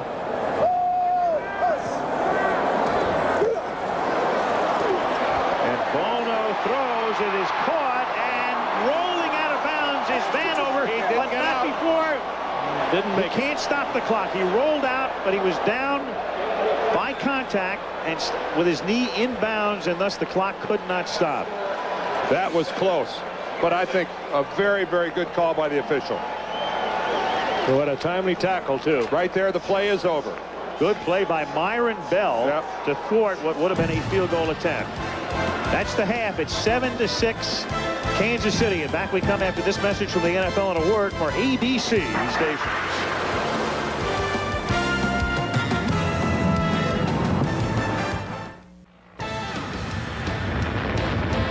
The Toyota Halftime Report. Brought to you by Toyota and their full line of trucks. Toyota trucks always come through. From our New York studio, Chris Berman. Not yet the case tonight, but yesterday in the NFL, it was time to clear the air literally. 40 touchdown passes. The most before we'd had is 35 in 1 week. Only 11 games played. That's the fewest. 3 quarterbacks had 4 touchdown passes yesterday. 5 others had 3. But as we begin our Sunday sojourn, we start with an old-fashioned pitcher's duel, one you might expect in a battle of first-place teams. And in the AFC East, undefeated Indianapolis at once defeated Buffalo. You're the only ones in town, baby, 5-0. Only ones in town. Hey, this is your first chance to accept the challenge. Down 3 very late. Not the usual Bills. Todd Collins, 300-yard game to Eric Moulds, the #1 pick. Sets up the tying field goal. Then on to overtime when Lightman's striking again for Steve Christie. 39-yard field goal. Good! The Bills have won 11 straight in games decided by 7 or less, an NFL record 16-13 over the Colts. In the AFC West, San Diego at Denver. All right, man, let's go. You know what you got to do. The week of preparations behind that. Got to be done. The Bolts led 17-0, but John Elway made them say, ow. So did Shannon Sharp. Touchdown at the end of the half got the Broncos close. Before it was over, 13 passes to Sharp, 3 of them for touchdowns, 4 TDs for Elway, 28-17, the Browns. But Elway was hardly alone in a day of quarterbacks. Seattle's John Freeze from Idaho had ice water in his veins. 3 long TD passes, 2 to Joey Galloway, and this, 2 minutes left to Brian Blades. He could go all the way, 80 yards. Seahawks singing in the rain, upset the Dolphins, 22-15. Drew Bledsoe did one better, looking like the Pro Bowler of 2 years ago. 4 touchdown passes, a pair to Sean Jefferson, who clearly is moving on up. Patriots quote the Ravens nevermore, 46-38. In St. Louis, Elvis was in the building, and for the Rams, they call it a trap. They can't walk out. 3 TD passes for Gerback, 1 to Jerry Rice. Niners over the Rams, 28-11. The oldest rivalry in football, Brett Favre kept firing to the free man. Twice it was Antonio Freeman. This circus catch came in the third. 4 TDs in all for Favre. Packers make mincemeat of the Bears, 37-6. 20 touchdown passes already for Brett Favre in 6 games. No one's ever gotten off to that fast to start the record. Dan Marino with 48. Favre's teammate in Green Bay, Reggie White. Al will visit with him in just a moment. Welcome back to halftime. The Chiefs over the Steelers 7-6. Next week on Monday Night Football, a game of mild interest with San Francisco at Green Bay. Of course, the Packers took the Niners out of the playoffs last year, a game that Steve Young would like to make amends for. As we go back now to Kansas City and rejoin Al Michaels. Al, Steve Young missed the last couple of weeks. What's the latest on his status for it next Monday night? Well, you're right, Chris. He has missed the last 2 games, even though he did suit up yesterday in St. Louis and didn't get into the game. And it's my understanding, it's less than 50-50, that Steve Young will be able to start the game. I understand he is in backup shape right now. So there is a big question as to whether Steve Young will be fit to play on Monday night. However, if he can't, Elvis Gerbach has done a great job. Last year we saw him on a Monday night defeat Miami. Before that, he had knocked off Dallas. And yesterday he had a good day against the St. Louis Rams. And it brings us to Reggie White, who joins us now, the great defensive end who joins us live from Green Bay. And Reggie, in preparation for the game, what does the defensive unit now have to think about? And do you think it'll be Young and it's a smokescreen, or Gerbach? Well, it's probably going to be Steve. I know from the beginning of the year they talked about, you know, that they wasn't looking at the Cowboys, they were looking at us. And, of course, it's a revenge factor to this. And, you know, it's a big game for both of us. Does it make it difficult for you, though, to prepare for 2 quarterbacks who are distinctly different? Yeah, it does, because, of course, you got a right-handed quarterback and then you got a left-handed quarterback. So, you know, it'd be much easier if you knew who was going to play. But, you know, we probably will be preparing for Steve because I know this is a game that he wants to play in. But, too, we're going to have to make sure that we be careful because, you know, Graybeck has done a great job for him. Reggie, you're a man who really sees the big picture, the broader view. Talk to me a little bit about this very special relationship. I mean, it's completely unique in the National Football League between your team right now and the fans of Green Bay. It really is. I mean, I've never experienced anything like this in my life with the fans. I mean, our fans, that was just as many of our fans in Chicago yesterday. We probably had more fans than Seattle did. These people follow us everywhere, and it's a real special relationship between us and our fans. Reggie, I know you've got an autobiography coming out very shortly called In the Trenches. You're also in the final year of your contract. Are you going to play next year, and are you going to play in Green Bay? Well, I hope so. I hope we can get something done, but we're just going to have to wait and see. And, you know, I guess I'll do like they do on Jay Leno. Here's my book. Go out and buy it. Okay. Reggie, thank you. We look forward to seeing you next Monday night. Chris, a wild one from Green Bay, Lambeau Field, Green Bay and San Francisco. Well, that'll be fun, Al. Once again, good job with you in the schedule. And certainly Reggie wrote the book on rushing the passer. Will the tundra be frozen? The fans will be fired up and unfreeze it anyway. Chiefs and Steelers, 7-6 Kansas City, second half in a moment. We get set to start the third quarter in Kansas City. Al Michaels with Frank Gifford, Dan Dierdorf, and Lynn Swann. And Rod Woodson, who was hit in the helmet with a knee in the first half and did not play for a quarter and a half, is back on the sideline. So we'll see if he comes in here, because Pittsburgh will go on defense after Johnson kicks off to the Chiefs. Pulled in at the 8-yard line by the rookie Jerome Woods, and a nice open field tackle made up at the 20-yard line by Randy Fuller. And here comes Rod Woodson to assume his position at cornerback. I don't think they'd have him back out here if they weren't going to let him go. And I'm sure they took all the precautions that they felt were necessary. And he is so important to this defensive team, not only in performance, but he is a leader.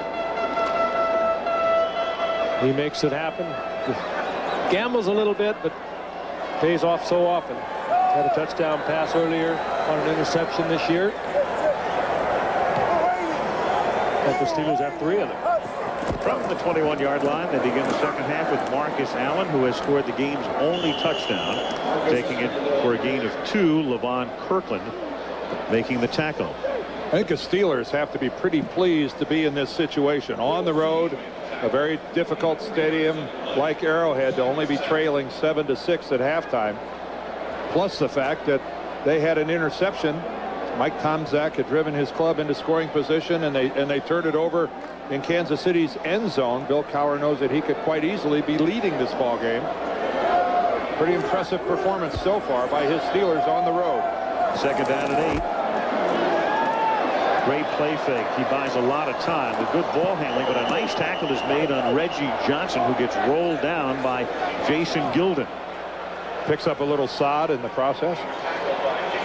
Take a look at the numbers through the first 30 minutes of competition. Very even in first downs, and the Steelers limited to just 43 rushing yards. But really, that's a lot of total yards for the Steelers in the first half. And they're on their way to a 440-yard game, and that is a lot of yardage against a pretty stingy Kansas City defense. They're doing it in the reverse fashion, because they've been the only team in the league to this point this year to gain more yards rushing than passing. Here comes the blitz.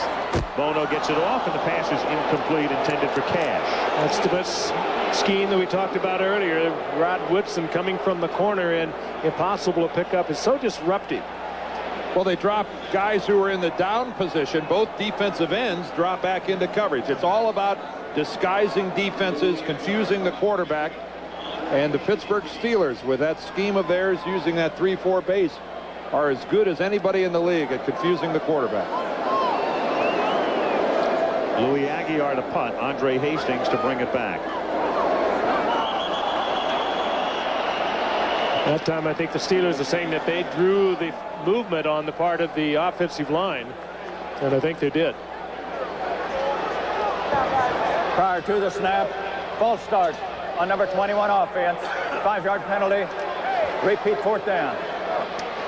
Martin Bayless. Moves it back to the 19. A minute and a half into the third quarter. Kansas City leading 7-6.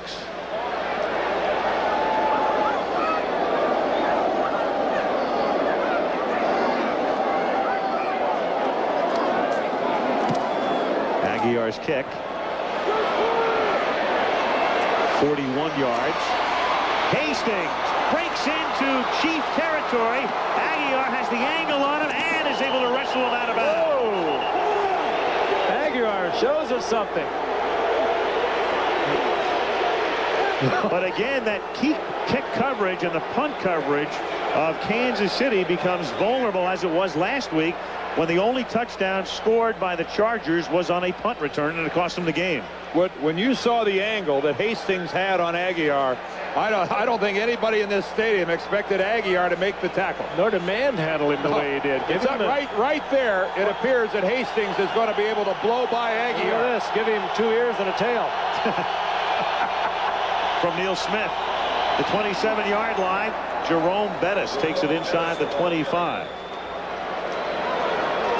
Aguiar had never had a punt run back for a touchdown until last week. He really took Hastings on right here. Hastings thought he is around the corner. Aguiar showing some good foot speed. My God, if you play for Marty Schottenheimer, you got to tackle, even if you're a kicker. On 2nd and 7 from the 24, with the crowd in full throat. Bettis tackled at the line of scrimmage. Coming through is Derek Thomas, who's been pretty quiet tonight. Haven't been running his way very much. Haven't called his name very often. Well, that Steeler offensive line, Al, has a tendency to make people quiet. Derek Thomas this time moving over to the right side and ends up being unblocked. Kind of softly came up at the line of scrimmage, read it, and fell into it, Frank. When he lines up right on the hip of Neil Smith, they have 173 sacks between them. That's a rather awesome sight if you happen to be the man having to take them on. There he comes again next to Neil Smith. 3rd down and 7. Chiefs look like they jump. Flag goes down. The catch is made by McAfee, who busts down to the 16-yard line. Well, there's no doubt that somebody from Kansas City was across the ball at the snap. A very athletic endeavor on the part of Tomczak in the arms of Derek Thomas to get rid of that shovel pass. The question is, did they go on some Pittsburgh movement? No, they did not. Penalty will be declined because it looks like that's good enough for a 1st down.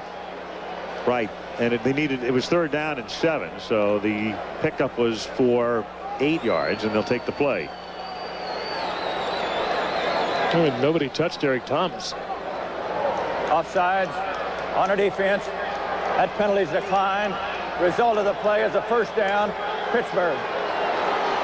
An outstanding job by Mike Tomczak of getting rid of that football. Watch this. Nobody touches Derek Thomas. He's right in Mike Tomczak's face. In fact, he was in his grasp. There's a movement that got the call at the top of the screen. Keeps his composure about himself and gets rid of it. 1st and 10 from the 15-yard line with Charles Johnson in motion, and they give it to Bettis, and he cuts it back and gets wrestled down after a gain of a couple. It'll be 2nd down and 8. Monday Night Football is being brought to you by Miller Lite, 1996 World Beer Cup American Light Lager Gold Medal winner. Nissan reminds you that life is a journey. Enjoy the ride. And Dr. Pepper and your local Dr. Pepper bottler. Dr. Pepper is just what the doctor ordered. Looks to me like one of the things that the Chiefs are doing right now to try to confuse the Steelers up front. An awful lot of movement on the defensive line. They're sliding and shifting and bouncing around. Bruner in motion on 2nd down and 8. Toss to Bettis behind a Lester block, and he takes it inside the 5-yard line for a 1st and goal. That's a big man cutting it back into the middle, and he is so nimble at 250 pounds. And he has really found a new life here with the Steelers. Well, he's very adept at making guys miss who come in low, and that's what's going to happen. The Chiefs are going to have a good shot coming up here on Bettis, but is it Collins that's going to come in too low? And you see Bettis makes him miss. You know, it's not wanting to challenge him up high. It's costing the Chiefs some tackles. 1st and goal, and here is Bettis, who has now rambled for 56 yards tonight. Vaughn Booker makes the tackle. 56 yards on 14 carries, so he is averaging exactly 4 yards a carry. Came into the game averaging 5.0.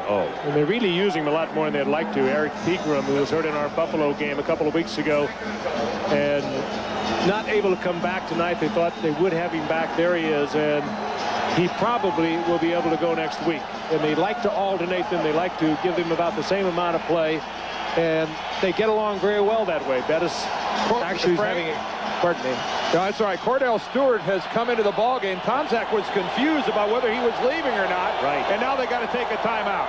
Well, Cordell is their short yardage quarterback and goal line QB, but some miscommunication there, and Cordell takes the TO. 2nd and goal when we come back.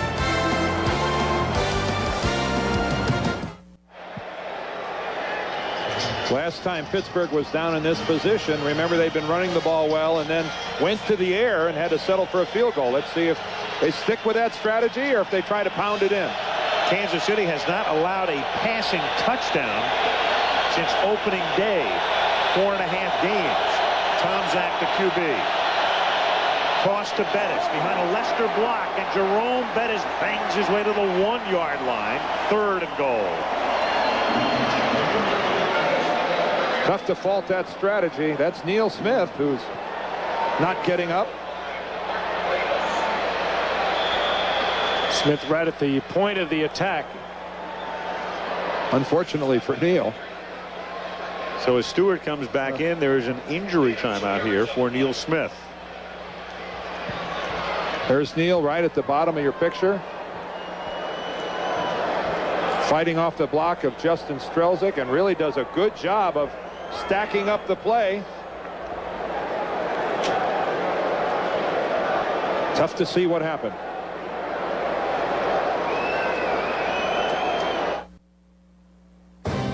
ABC's NFL Monday Night Football, brought to you by NASDAQ, providing vital investment information to America's individual investors. We're back. It's 3rd and goal for Pittsburgh as they try to take the lead. Neil Smith comes out of the game. He's replaced by a rookie, number 93, John Browning. And Cordell Stewart's at quarterback. 3rd and goal. Leicester in motion. Bettis in the backfield. Stewart dumped at the 10-yard line. Vaughn Booker. And we talked earlier how quickly Salyamua can get into the action. Booker coming straight up. Cordell Stewart nowhere to go. Well, Booker killed the play. He just killed it. Gave it no chance. Sometimes you can fall in love with your toys, can't you? You sure can. You know, you have Jerome Bettis in the backfield. It's 3rd and goal at the 1. Huh? Bettis hasn't run the football for less than 2 or 3 yards in quite a while. And that time you turned Jerome Bettis into the lead blocker on the play. Booker just beat the block of Tim Lester cold. Yeah. 28-yarder for Norm Johnson gets blocked, so they can't even take the lead. Derek Thomas blocks it, and Kansas City still leads. Well, there's a toy story that went bad for Pittsburgh.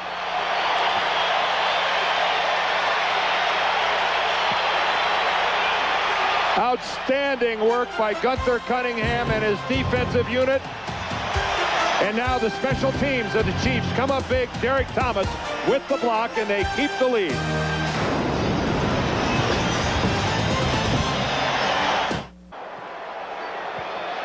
Well, Neil Smith needing some attention on the Kansas City sideline, but his defensive unit can rest right now. They did the job, and the special teams blocked the field goal attempt. And now Kansas City from the 23 begins this drive with a Marcus Allen first down.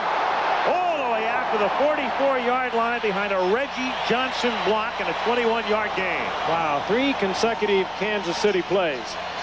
The great defensive effort by Booker, the block field goal, and now Marcus Allen gets him out close to midfield. And he gets another good block downfield by Chris Penn. Nothing spectacular, but he gets in the way enough to let Marcus get by.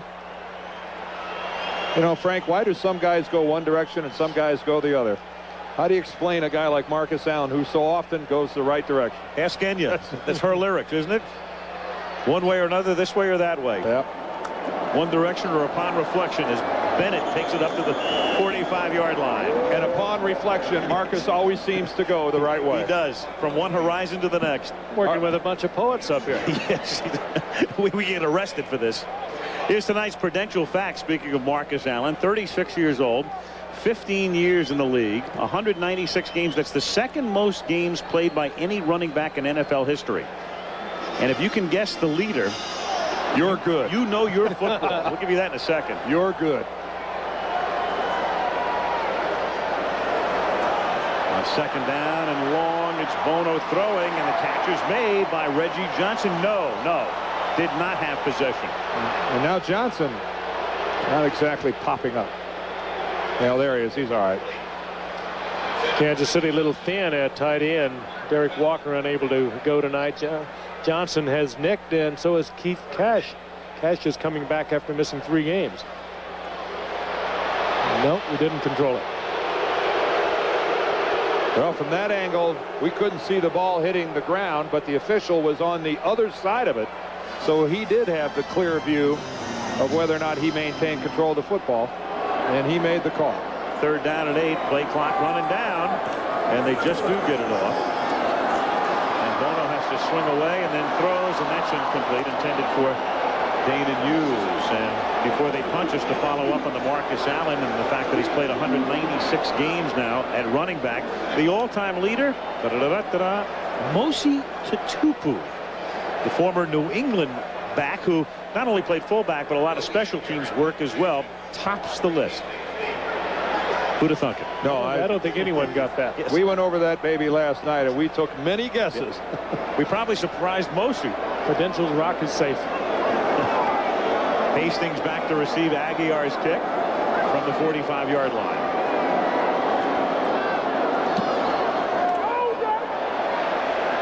And Louis sends it into the arms of Hastings, who makes the fair catch at the 14. Louis. 6:55 to go in the 3rd. Good game at Arrowhead Stadium. 7-6 KC.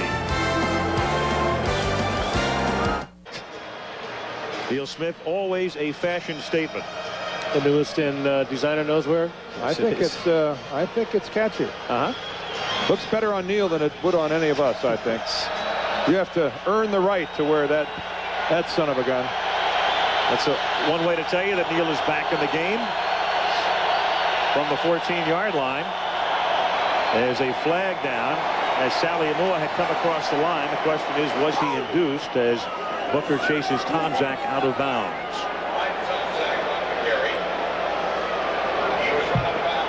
Well, at the beginning of the game tonight, we talked about the importance of this game to both teams, as the penalty will be against Kansas City.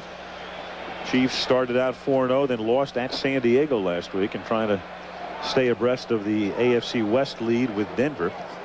And the Steelers, gents, as we talked about at the top, 3-1, and this is by far their toughest game until a Monday night game in late November against Miami.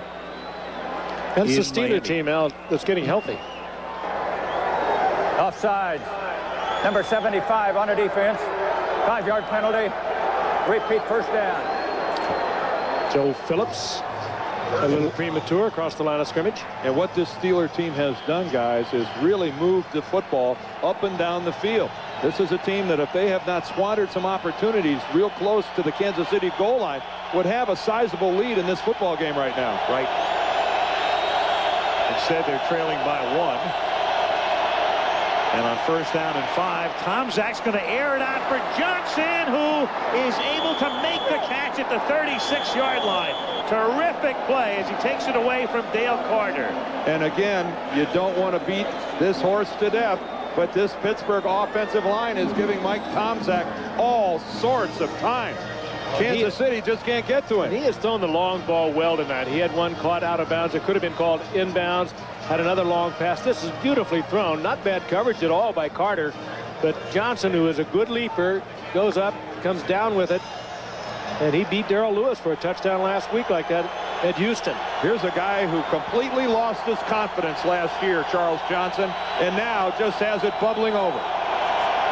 45-yard reception, and that pass is off the fingertips of the stretching Cordell Stewart. And that's about the first bad one he's thrown for tonight. Mike Tomczak has thrown the deep ball well that time. Just a little too much for Cordell Stewart. And he was there and he was open. Yeah, it's almost, well, you hate to even call that a bad pass. It just was, you know, it's hardly a misfire. Look how close this is to a completion. Well, you hate to waste 6 inches less than it's a completion. You hate to waste it, too. They were waiting for just a situation. Yep. They would on first down. They knew the coverage they were going to get. They came in with the 4 wides. They won't get that same coverage again. No, they had Darren Anderson, Hastings' replacement. 2nd and 10. Chiefs leading by a point. 5:41 to go. Fake a reverse. Tomczak on a reverse roll and a dump off to Bettis, who gets rolling and takes it down to the 26-yard line, and that's close to a first down. It was a very sophisticated screen, Al. It just looked like a dump off. It got kind of ugly. Oh boy, how could Pittsburgh not have had any offensive linemen downfield? They must have shown some real discipline there, as long as that screen took to set up. But again, a familiar sight, Pittsburgh moving into Kansas City territory. How many times can Kansas City's defense come up with the big play, which they've been doing over and over. Well, how many times will the Steelers take it down with power football, using their offensive line, using Bettis, and then get down there and get Archie Crafty around the 5-yard line? It's cost them twice. Let's see if they get in the red zone this time as the play clock ticks down to 1, and they have Stewart in at quarterback, a short yardage QB, and he flips it out to Bettis, and they pick up the first down. So they're in the red zone again to the 16-yard line. Well, that's a really, and there's Chan Gailey in the middle, Dick Hoke on the right. He's their offensive coordinator, and that's a design play. It's a gimmick play. Well, what it worked like a charm. Stewart makes that one step up into the line. That's supposed to draw up right there. And all the Kansas City defenders come to the middle. He steps back out and flips it out to Bettis. That's really a nicely designed play. You know, one thing that Cordell Stewart makes you do, the teams that have Pittsburgh coming up, they have to put in a Cordell Stewart package and work against it. Takes time away from their practice. First down from the 17, and nothing happening over the left side for Jerome Bettis. Vaughn Booker equal to the task with 4 minutes to play in the third quarter. Mike Tomczak, remember, he started the year, there was a three-way battle for the QB spot. Stewart, Jim Miller, and Tomczak. Miller won it, but was taken out of the game in Jacksonville on opening day. And then Tomczak was handed the job, and Bill Cowher gave the job and said, don't look over your shoulder. Because I may be there. Bill Cowher wouldn't care about taking anyone out if he thought he could get somebody else to do it better. 2nd and 10. Tomczak throws, beauty, into the arms of Thigpen inside the 5-yard line. That's where the return of Yancey Thigpen is such a big deal for Pittsburgh. He's a big physical receiver who does a nice job of screening the defender from the football. He's 6'1", over 200 pounds, and when he comes across the middle, if the ball is thrown perfectly like this, look at the way Thigpen is able to keep his body away. He's a formidable target. And again, that was a good throw by Mike Tomczak. Mike Malarkey, who sends in the call to Tomczak. Ernie Mills, the injured wide receiver, looking on. But let's see now, because Pittsburgh has been there, but they haven't done that in the red zone, and right now on a 1st and goal. Neil Smith in a little bit of agony as Pittsburgh takes a timeout.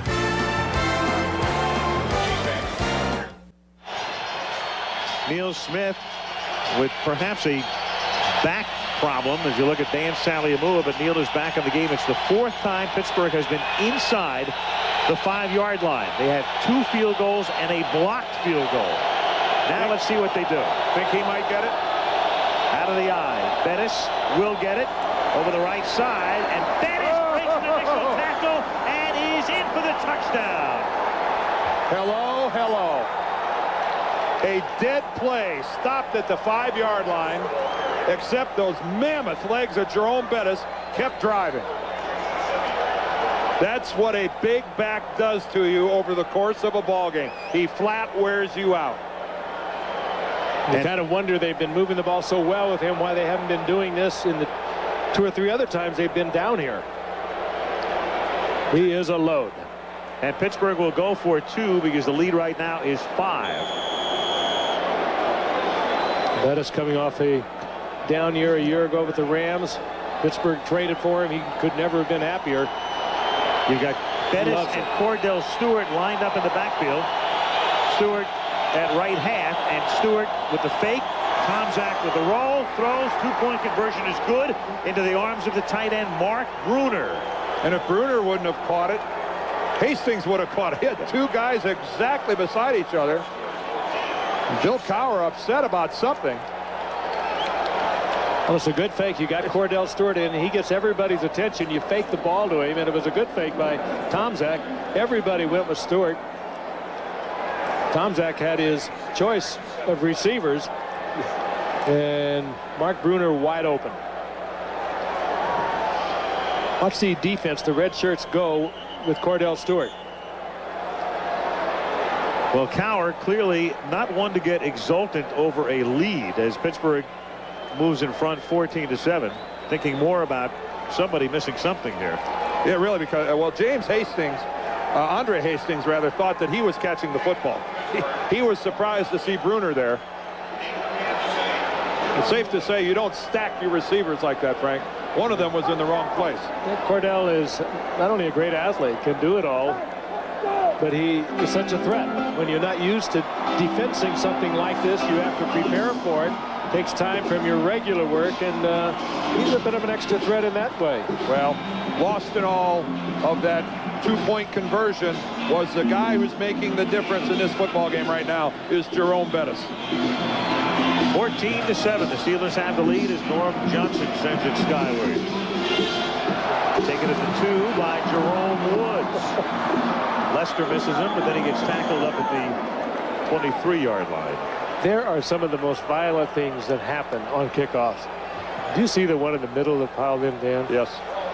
It's like good news and bad news. The good news is we're going to let you stay on our football team. The bad news is to stay here, you must run down and cover kickoffs and punts and throw yourself into these large people coming at you as fast as you can run. You know, but I remember when I played, we had people that loved to do that. Oh, yes. Not well people, but you had people. I think you might have a point. From the 24-yard line. This is Kimball Anders picking up only a yard up to the 25-yard line, and this big crowd of 79,189 begins to voice its displeasure over the play calling. You know, Pittsburgh is beginning to take control of this game on both sides of the ball, and it is really taking the noise out of this crowd.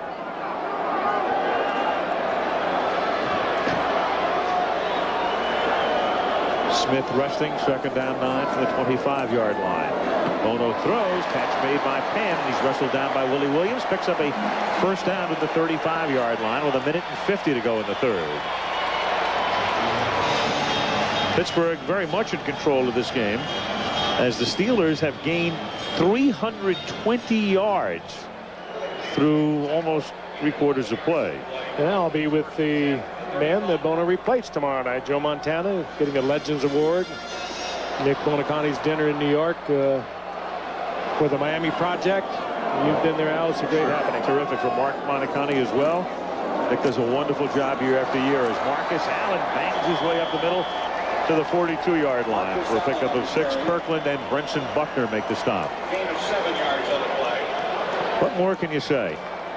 You run out of superlatives, don't you? Well, he's already said he's going to go into the Hall of Fame, which is a given, as a Chief, despite having spent the majority of his career with the Raiders. The sour ending there. In fact, we have a Kansas City-Oakland game this year in Oakland. Will be a Monday night game, the first Monday in December. 2nd down and 3. Allen. Next to nothing. Marcus Allen won't be the only ex-Raider making his return to the Coliseum. I'm sure the crowd will also recognize the Kansas City offensive line coach, one Hall of Famer by the name of Art Shell. And so a homecoming of sorts for a lot of members of the Kansas City organization and when we go to Oakland. 3rd down and 3. The Chiefs could let the quarter expire, but they're trailing, so they'll get the play off here. 3rd down and 3 from the 42-yard line. As Bono looks, secondary does a great job, and then Bono just throws it away as the quarter ends. And the boos cascade down upon the Chiefs, who haven't lost a regular season game here in their last 11 games. But what have you done for me lately as the quarter ends? At the end of 3, it's 14-7 Pittsburgh, and Monday Night Football returns after this from our ABC stations.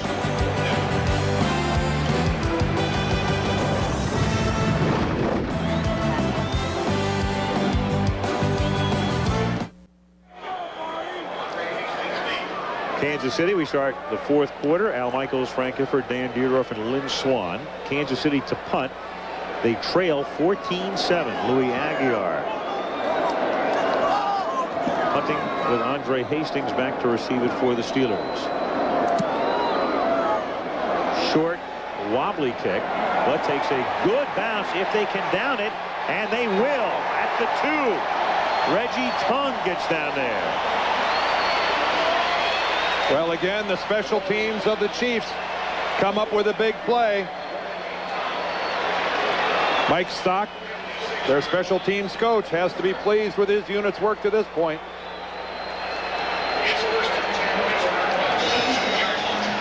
the Steelers will begin this drive from their 9 seconds into the fourth period.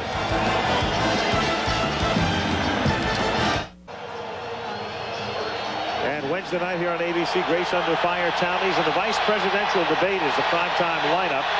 Wednesday here on ABC. Crowd into it now because Pittsburgh is backed up to the 1-yard line as they try to come out of the shadow of the end zone, and who better to do that with than to give the ball to Jerome Bettis for a gain of about 3, tackled by Vaughn Booker. It's even tougher down here for the Pittsburgh Steelers, their offensive line. And Dan, they've done a great job, I think. And they've been going on the silent count much of the night. And the running game is even more difficult than the pass game because you try to beat the defensive lineman off the ball. It's tough to do with the silent count. Well, they're not using the silent count when Tomczak is able to get up under center. That's one big plus for them. Certainly in the shotgun, it's all silent. But I think right here they can actually hear their quarterback. 2nd and 7. They have Stewart in motion, and Smith is across the line. Flags are down. The pass is dropped by Thigpen.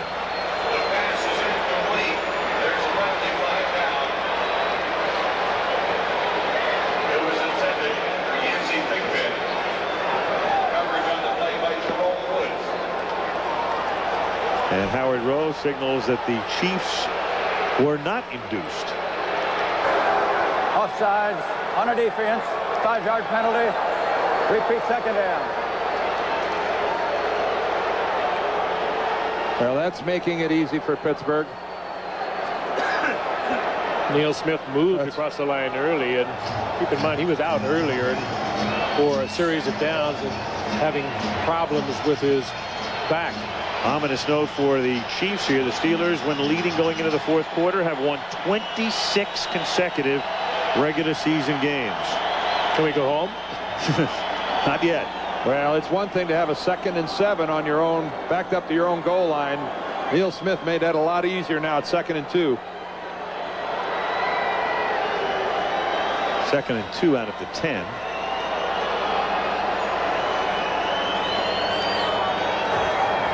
Please reset the play clock to show 14:02. Game clock to 14:02, please. Put 6 more seconds back on the clock is what it amounts to.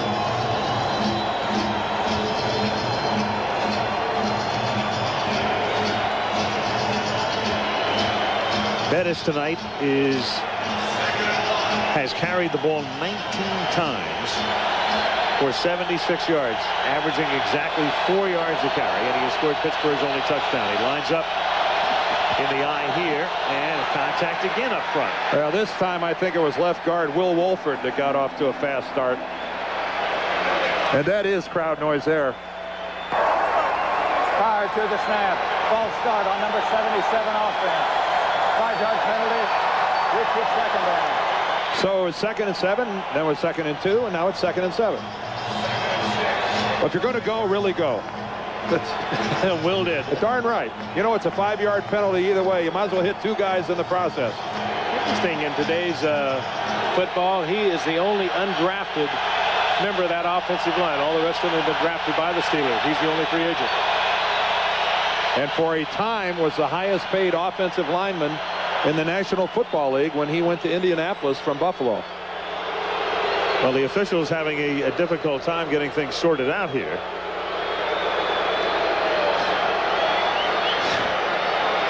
Did they go a full 5?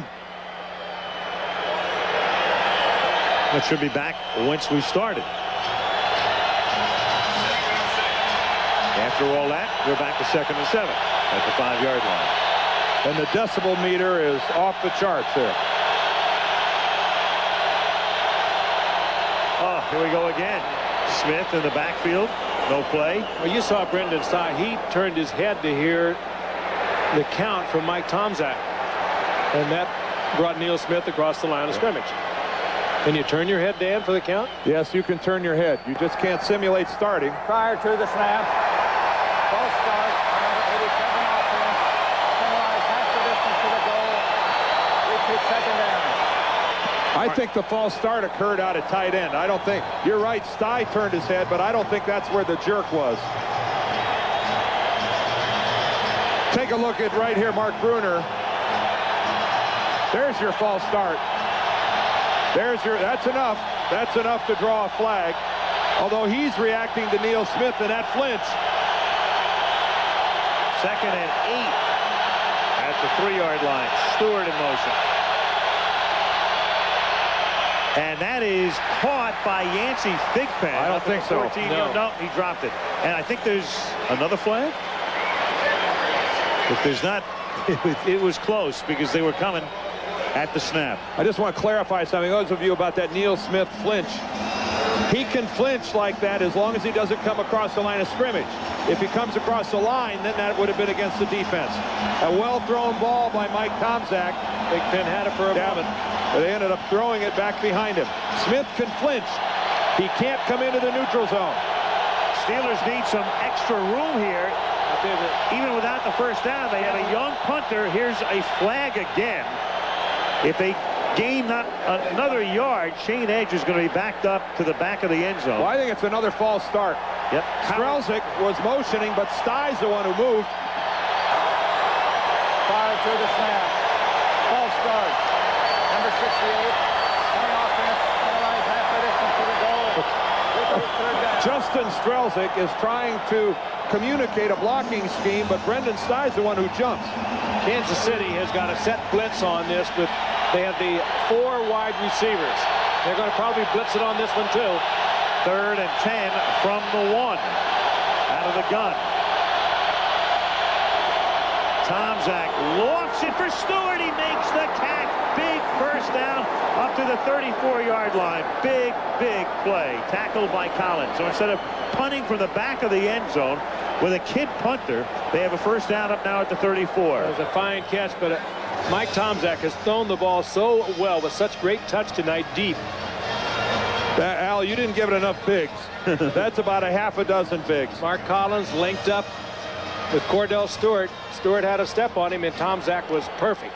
Just a monster play by the Steelers after one of the ugliest offensive series of all time. Yes. To be up at the 33-yard line is unbelievable. Tomczak on first down throws. Good out pattern run by Johnson. Makes the catch in front of Darren Anderson. First down at the 46. This will be a real test now for Kansas City defensively. That is the kind of a series that can break the back of a defensive team. To have them pinned in that situation, to do it over and over and over, all the false starts, all the shooting themselves in the foot, and then to give up the big play. No wonder coaches are having their head in their hands. Just another big play by the Steelers offensively, and they are pumped. Well, you go right at the weak link in that secondary. Anderson replacing James Hasty, you get the completion. From the 46-yard line, Tomczak hands the ball to Bettis. So Jerome doing the job on the ground as he tries to pick up 100 yards or more for the 4th straight game. And Mike Tomczak along the way tonight with Cower expressing his ire. Tomczak has thrown for 298 yards. Well, he's had great protection, but he's also had a beautiful touch, and I've been watching him for a lot of years. A lot of years with Bears, Green Bay, Cleveland before he got here. This is the 4th team, but I don't think I've seen him throw the ball as well. Well, they're asking him to do different things, as we said at the top, to be efficient, to be functional, and he's been that plus.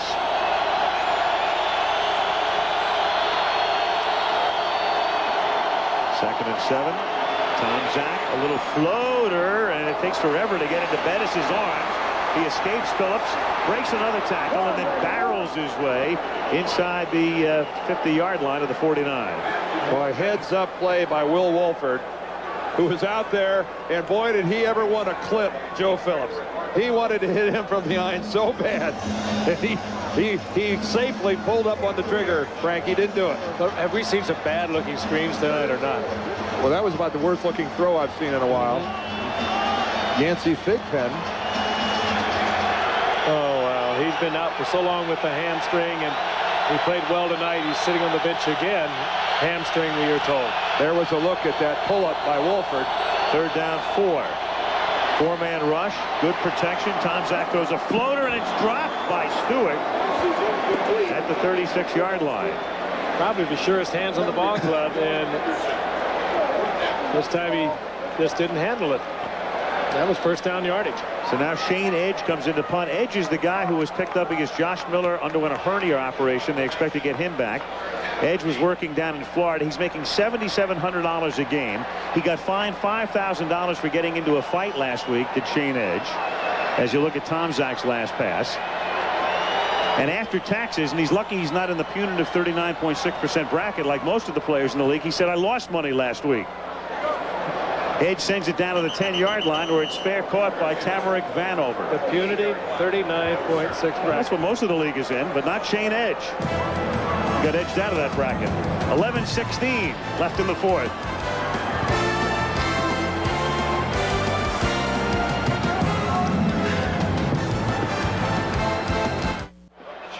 Neil Smith on the sidelines, and we told you earlier that the report was he was having back spasms. So he rests here as the offense takes over. Kansas City down by 7. And Steve Bono dumps it off to Donnell Bennett.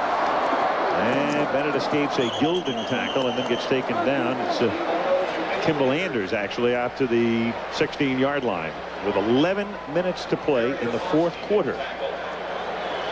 Well, even though Pittsburgh is dominating this game from a yardage standpoint, and they had that super successful drive there pulling away from their own goal line and forcing Kansas City to come away from theirs, it is still a 7-point ball game. The Chiefs right now extremely fortunate to only be 7 points behind. Now can they take advantage of it? Second down 4. Here's Marcus going nowhere as he's tackled by Jerry Olszewski. We talked about Pittsburgh at the beginning of the game tonight, the fact that this is their toughest game until late November. No coach will ever say he has a soft schedule. They'll all talk coach speak. But Pittsburgh's next 6 games are Cincinnati at home, at Houston, at Atlanta, the Rams at home, at Cincinnati, and Jacksonville at home. Now, no coach wants to admit that that's relatively soft, and Bill Cowher will never say those words. But it is. It is. You better believe it. Third down and 3. Bono throws, and it's caught. Big play. Chris Penn makes the catch and gets written down by Dion Figures, but not until he picks up the first down up at the 34. That is a flag down. And it does look like they'll be bringing it back. It's a personal foul against Kansas City.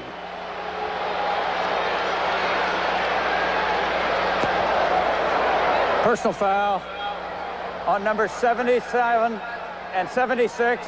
Illegal chop block. 15-yard penalty. Repeat third down. Well, he must mean John Alt. And 77, I think. Well, he said 77, but there is none. No. Maybe he meant Dave Zott, too. He could have meant Zott as well. Seeing a lot of that call this year. There is Alt 76. 79 is Zott. And they called Zott for going for the knees while Alt had contact with the upper body. That is a no-no.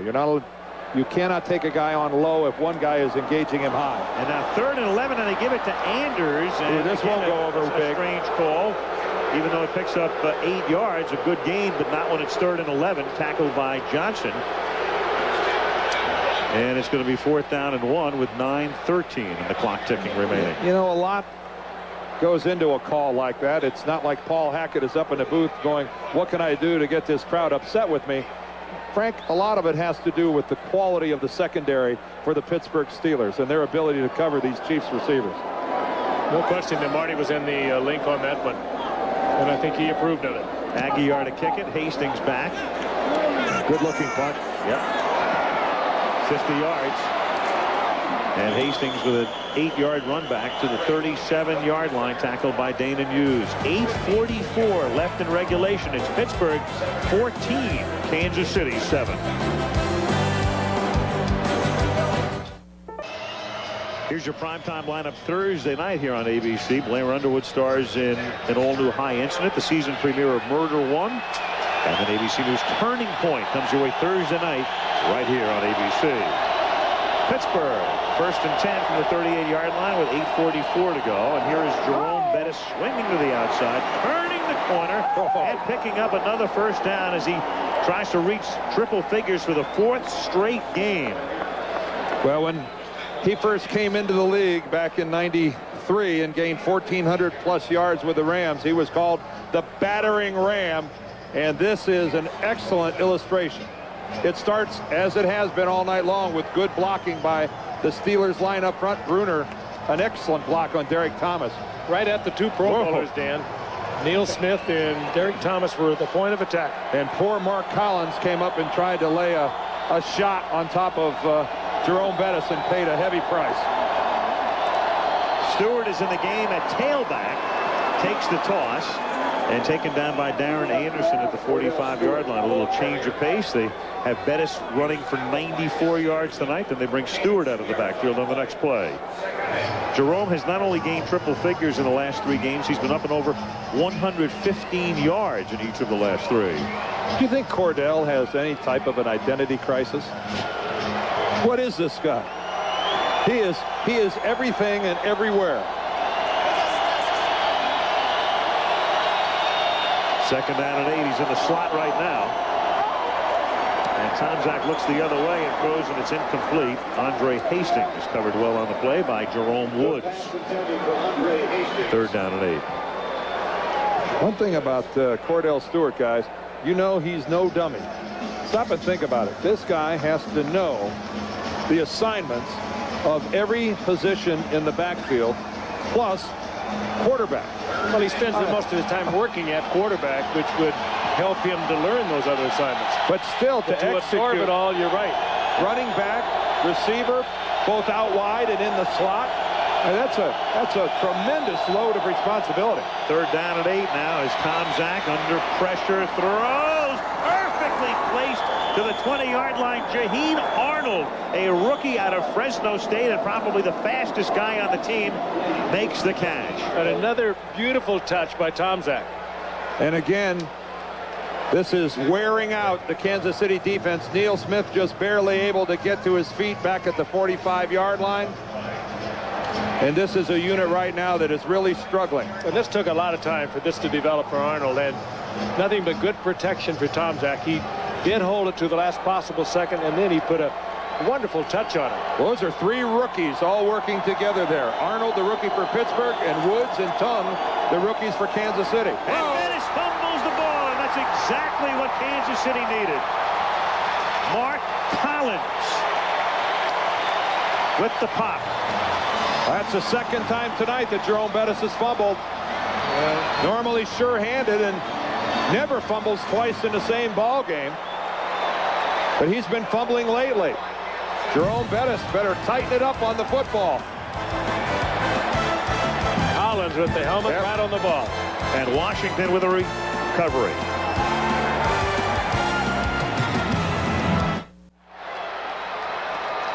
Among the walking wounded, Neil Smith still suffering apparently from the back spasms.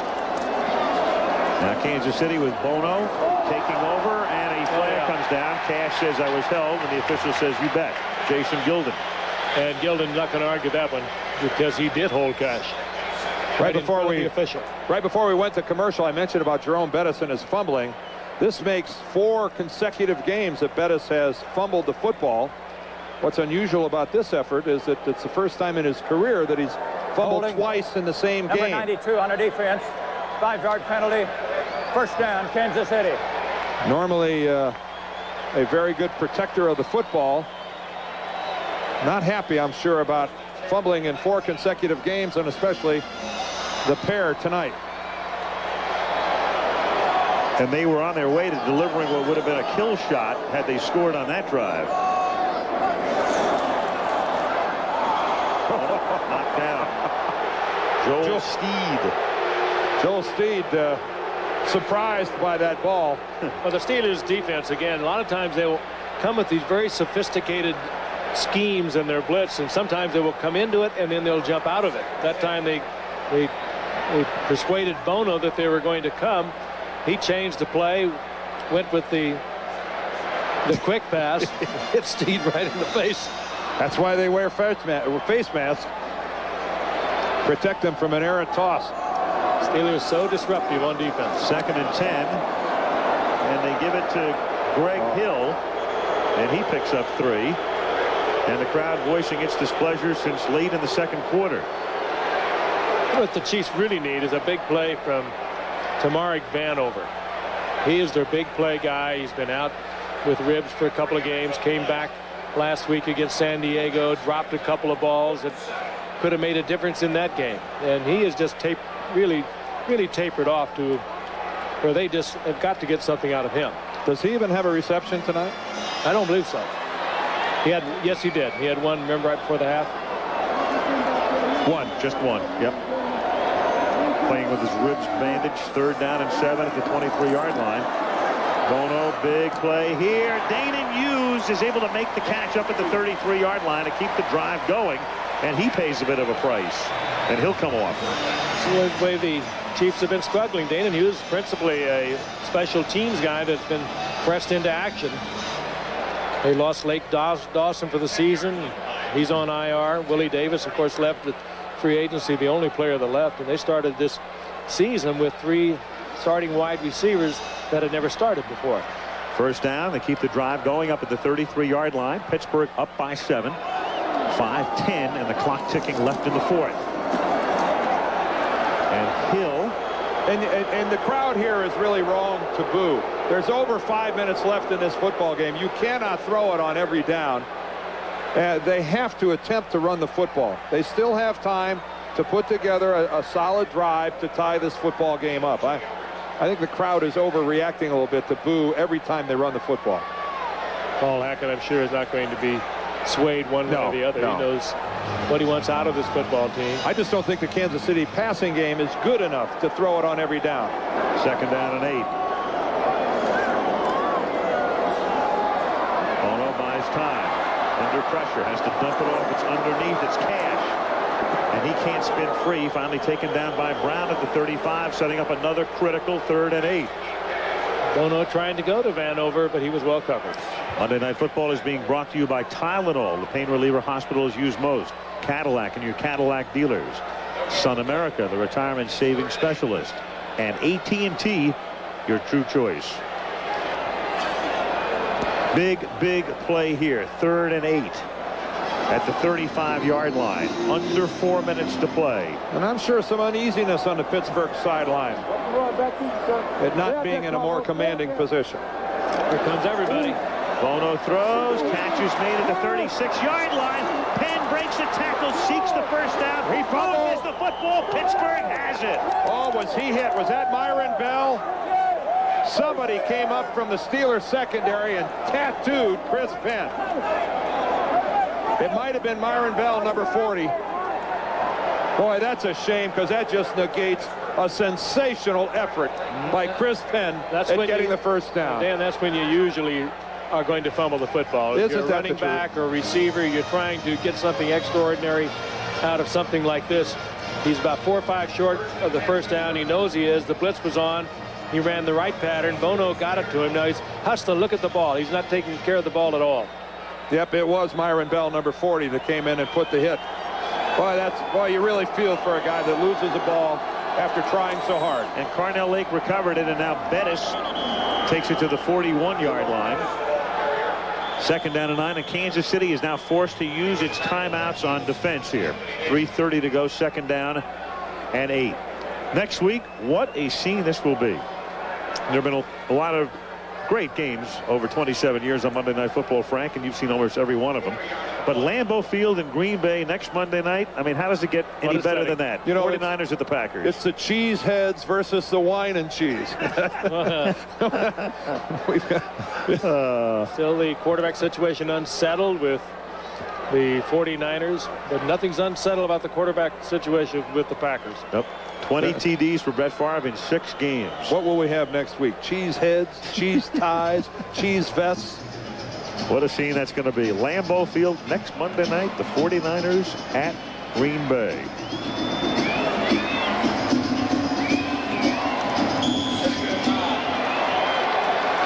After the Kansas City timeout, 2nd down and 9 now at the 41-yard line. Bettis, and he is tackled back of the line of scrimmage by Derek Thomas. 3rd down, and the Chiefs take another timeout. So they have 1 timeout remaining, plus they'll get the stoppage at the 2-minute warning.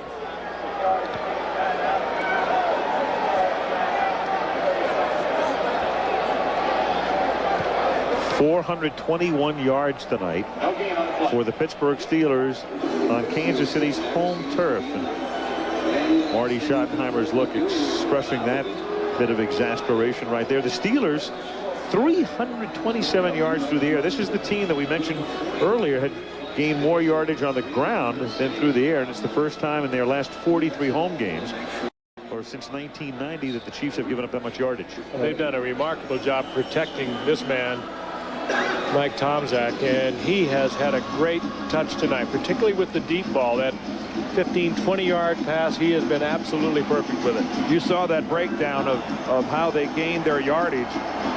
Not 100 yards rushing for Pittsburgh. I think if you'd have told Marty Schottenheimer that you're going to hold the Steelers to under 100 yards rushing tonight, I'm sure Marty would have thought yes, and that means we're going to win the football game.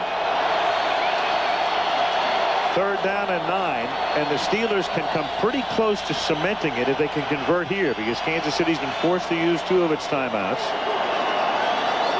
So a vital play now for the Chiefs defensively.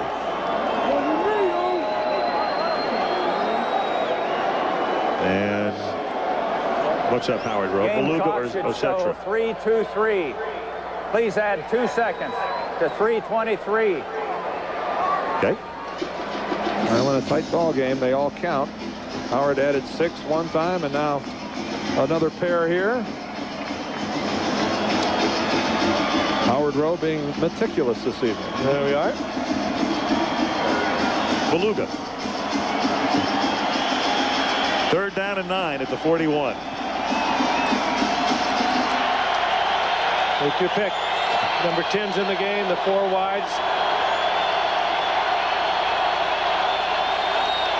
Tomczak out of the gun, throws, and Johnson makes the catch. Charles Johnson, another huge catch. 1st down, Pittsburgh. And another beautifully thrown pass and a good pickup of the blitz. Good protection for Tomczak. He's had it all night.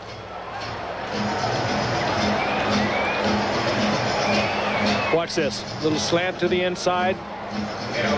Ball thrown perfectly. Not bad coverage. You couldn't fault the coverage. But Charles Johnson with a lot of concentration. Good catch. Mike Tomczak started off this football game with a bad throw in the end zone for an interception, and since then has been nothing short of fabulous. Here is Bettis going nowhere. He doesn't have to go a whole lot of places. You know, Kansas City takes a timeout. There's a tremendous irony here. You think back to the mid-'80s, the Ditka Chicago Bears with McMahon at quarterback, and then they bring in Tomczak, and then they bring in Harbaugh. And Tomczak and Harbaugh have sort of, I don't want to say nondescript careers, but they're up and they're down and they're starters and they're bench guys. And now you've got Harbaugh going along swimmingly in Indianapolis, yesterday notwithstanding. And this guy is on his way now to winning his 4th game in a row as the starting quarterback and playing brilliantly. He has had a great night. But what touch he's had tonight. And who said he plays like a linebacker at quarterback? He's got, I mean, they're talking mentally. He is one tough cookie. Well, he gets into that scuffle last week in their much talked about game with the Oilers. He and Marcus Robertson get into it, pushing and shoving and throwing and dragging each other around by the face mask. He does have a linebacker's mentality. And keep in mind that quite a turnaround for Mike Tomczak. When he got to play for Pittsburgh last year, this is a guy who for the season had 1 touchdown pass and 9 interceptions. That is a less than desirable ratio. Yeah, that's a waiver wire ratio. It sure is. But what they've done, though, they trimmed this offense and designed it around his capabilities. 2nd down and 10. The Chiefs are now out of timeouts. It'll stop once more at the 2-minute warning. And here's Bettis, who has now gained 98 yards tonight. Well, this Pittsburgh passing game, guys, has been aided greatly by the development and the arrival of Charles Johnson. Charles Johnson, their #1 draft choice in '94, just quite frankly, did not get it done last year at all. Did not have a touchdown reception. And now he's becoming a really go-to kind of guy. And he'll have to be the rest of the year, Dan, because they'll probably get Ernie Mills back. He tore up his knee in the Super Bowl, and he is still in the PUP, physically unable to perform. But yes, you think Finn went down again tonight with a hamstring, and he'll be out for a while. 2-minute warning.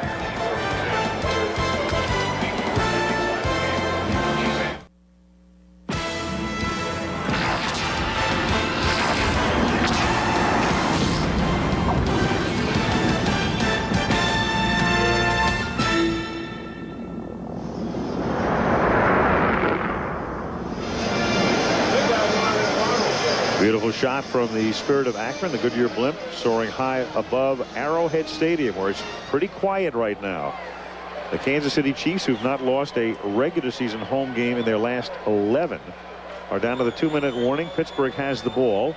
The Steelers have been dominant tonight despite leading only 14-7. And it will be 3rd down and 8 upcoming here with Kansas City out of timeouts. And Jerome Bettis has reached the 100-yard mark officially tonight.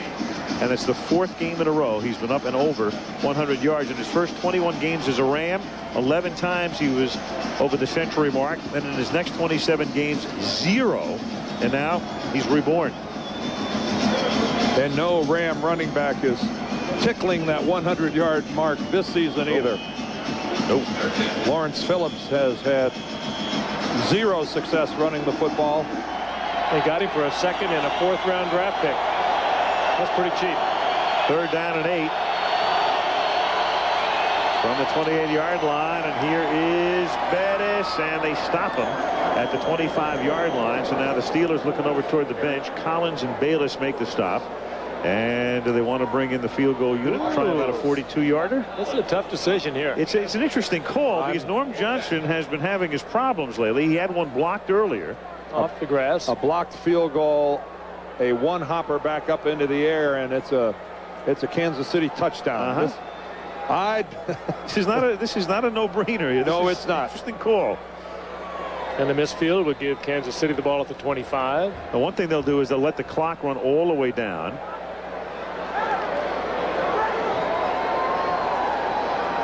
And think it over. They take the timeout, and that sends the game clock down to 1:15. And now Johnson will come in at least to set up to attempt what will be about a 43-yard field goal.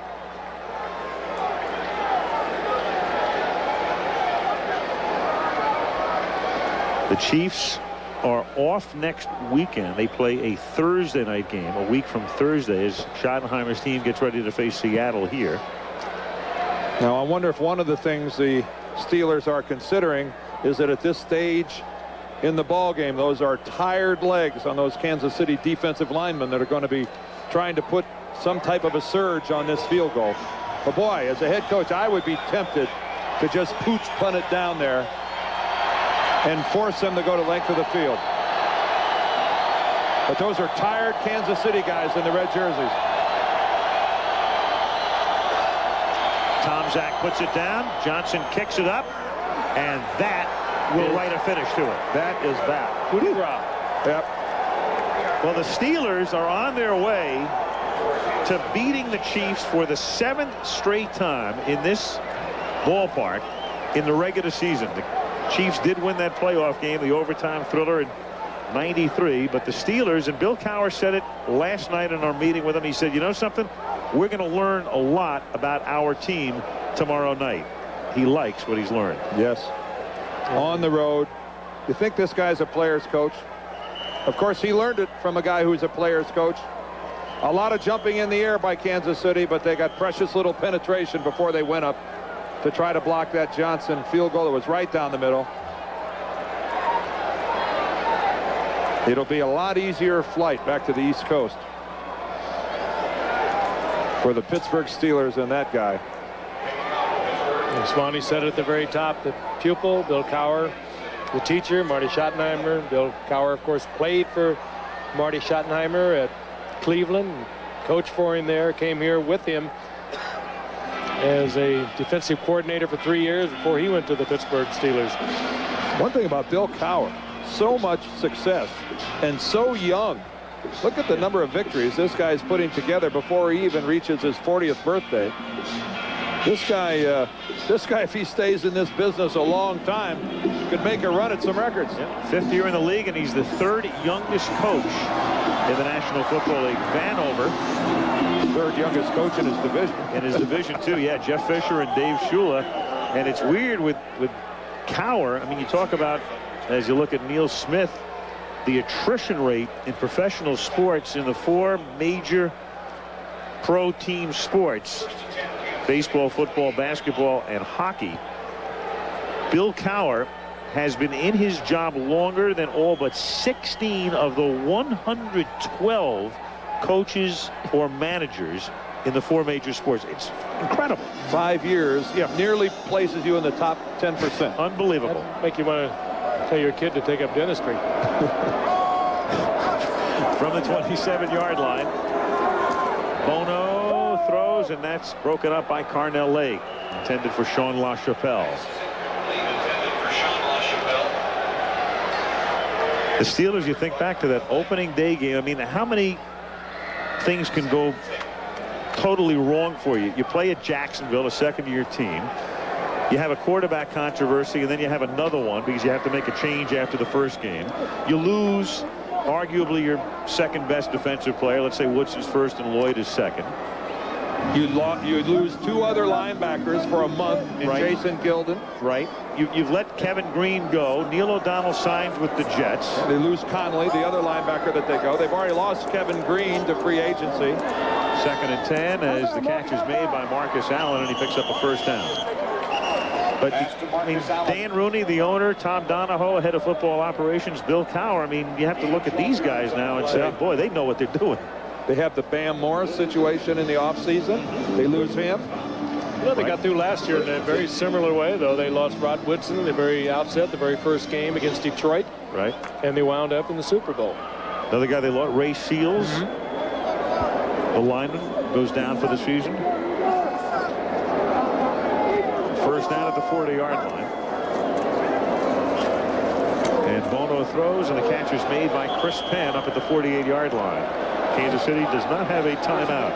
Well, when asked not very long ago who I thought was the class team in the AFC, I remember saying the Kansas City Chiefs. It's tough to throw them on the back burner after this performance, but it's hard not to elevate the Steelers to the #1 spot. Yep. Penn again makes the catch. And we talked about the softness of Pittsburgh's schedule. Their next difficult game, at least when you look at it from this perspective, is at Miami on a Monday night in late November. Next week they go home to face Cincinnati. Although they have a rematch with Houston somewhere there. At Houston. Yeah, at Houston. I would have to say they'd be favored to win. Looking at it right now, they'd be the favorite in every game along the way here until the Miami game. They'll have to take on the Oilers though in front of a raucous crowd of about 18,000. Yep. And we get to check them out in December, December 9th, I think it is. Raiders, Kansas City. That'll be Kansas City. We'll them against the Raiders. Bettis and Cordell have the Gatorade bucket. Yeah, in October. That's a little early, guys. Yep. And that is broken up by Willie Williams. This is a nice win, but it's not that nice. Well, I tell you what, and it's October 7th, okay? I think they're treating this as a homecoming for Bill Cowher. Yeah, they are. Big win for this team. Jerome treating Bill Cowher like he was Mark Collins. And there's such affection between Bill Cowher and Marty Schottenheimer. They talk at least a couple of times a week during the season. Schottenheimer very proud of his pupil, what he's accomplished.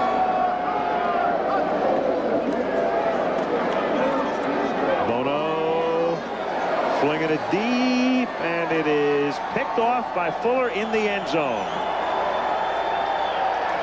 I think Marty Schottenheimer said it very succinctly when he said, when you're in my position, sometimes you're judged by the success of your associates. And I think Marty Schottenheimer can be extremely proud of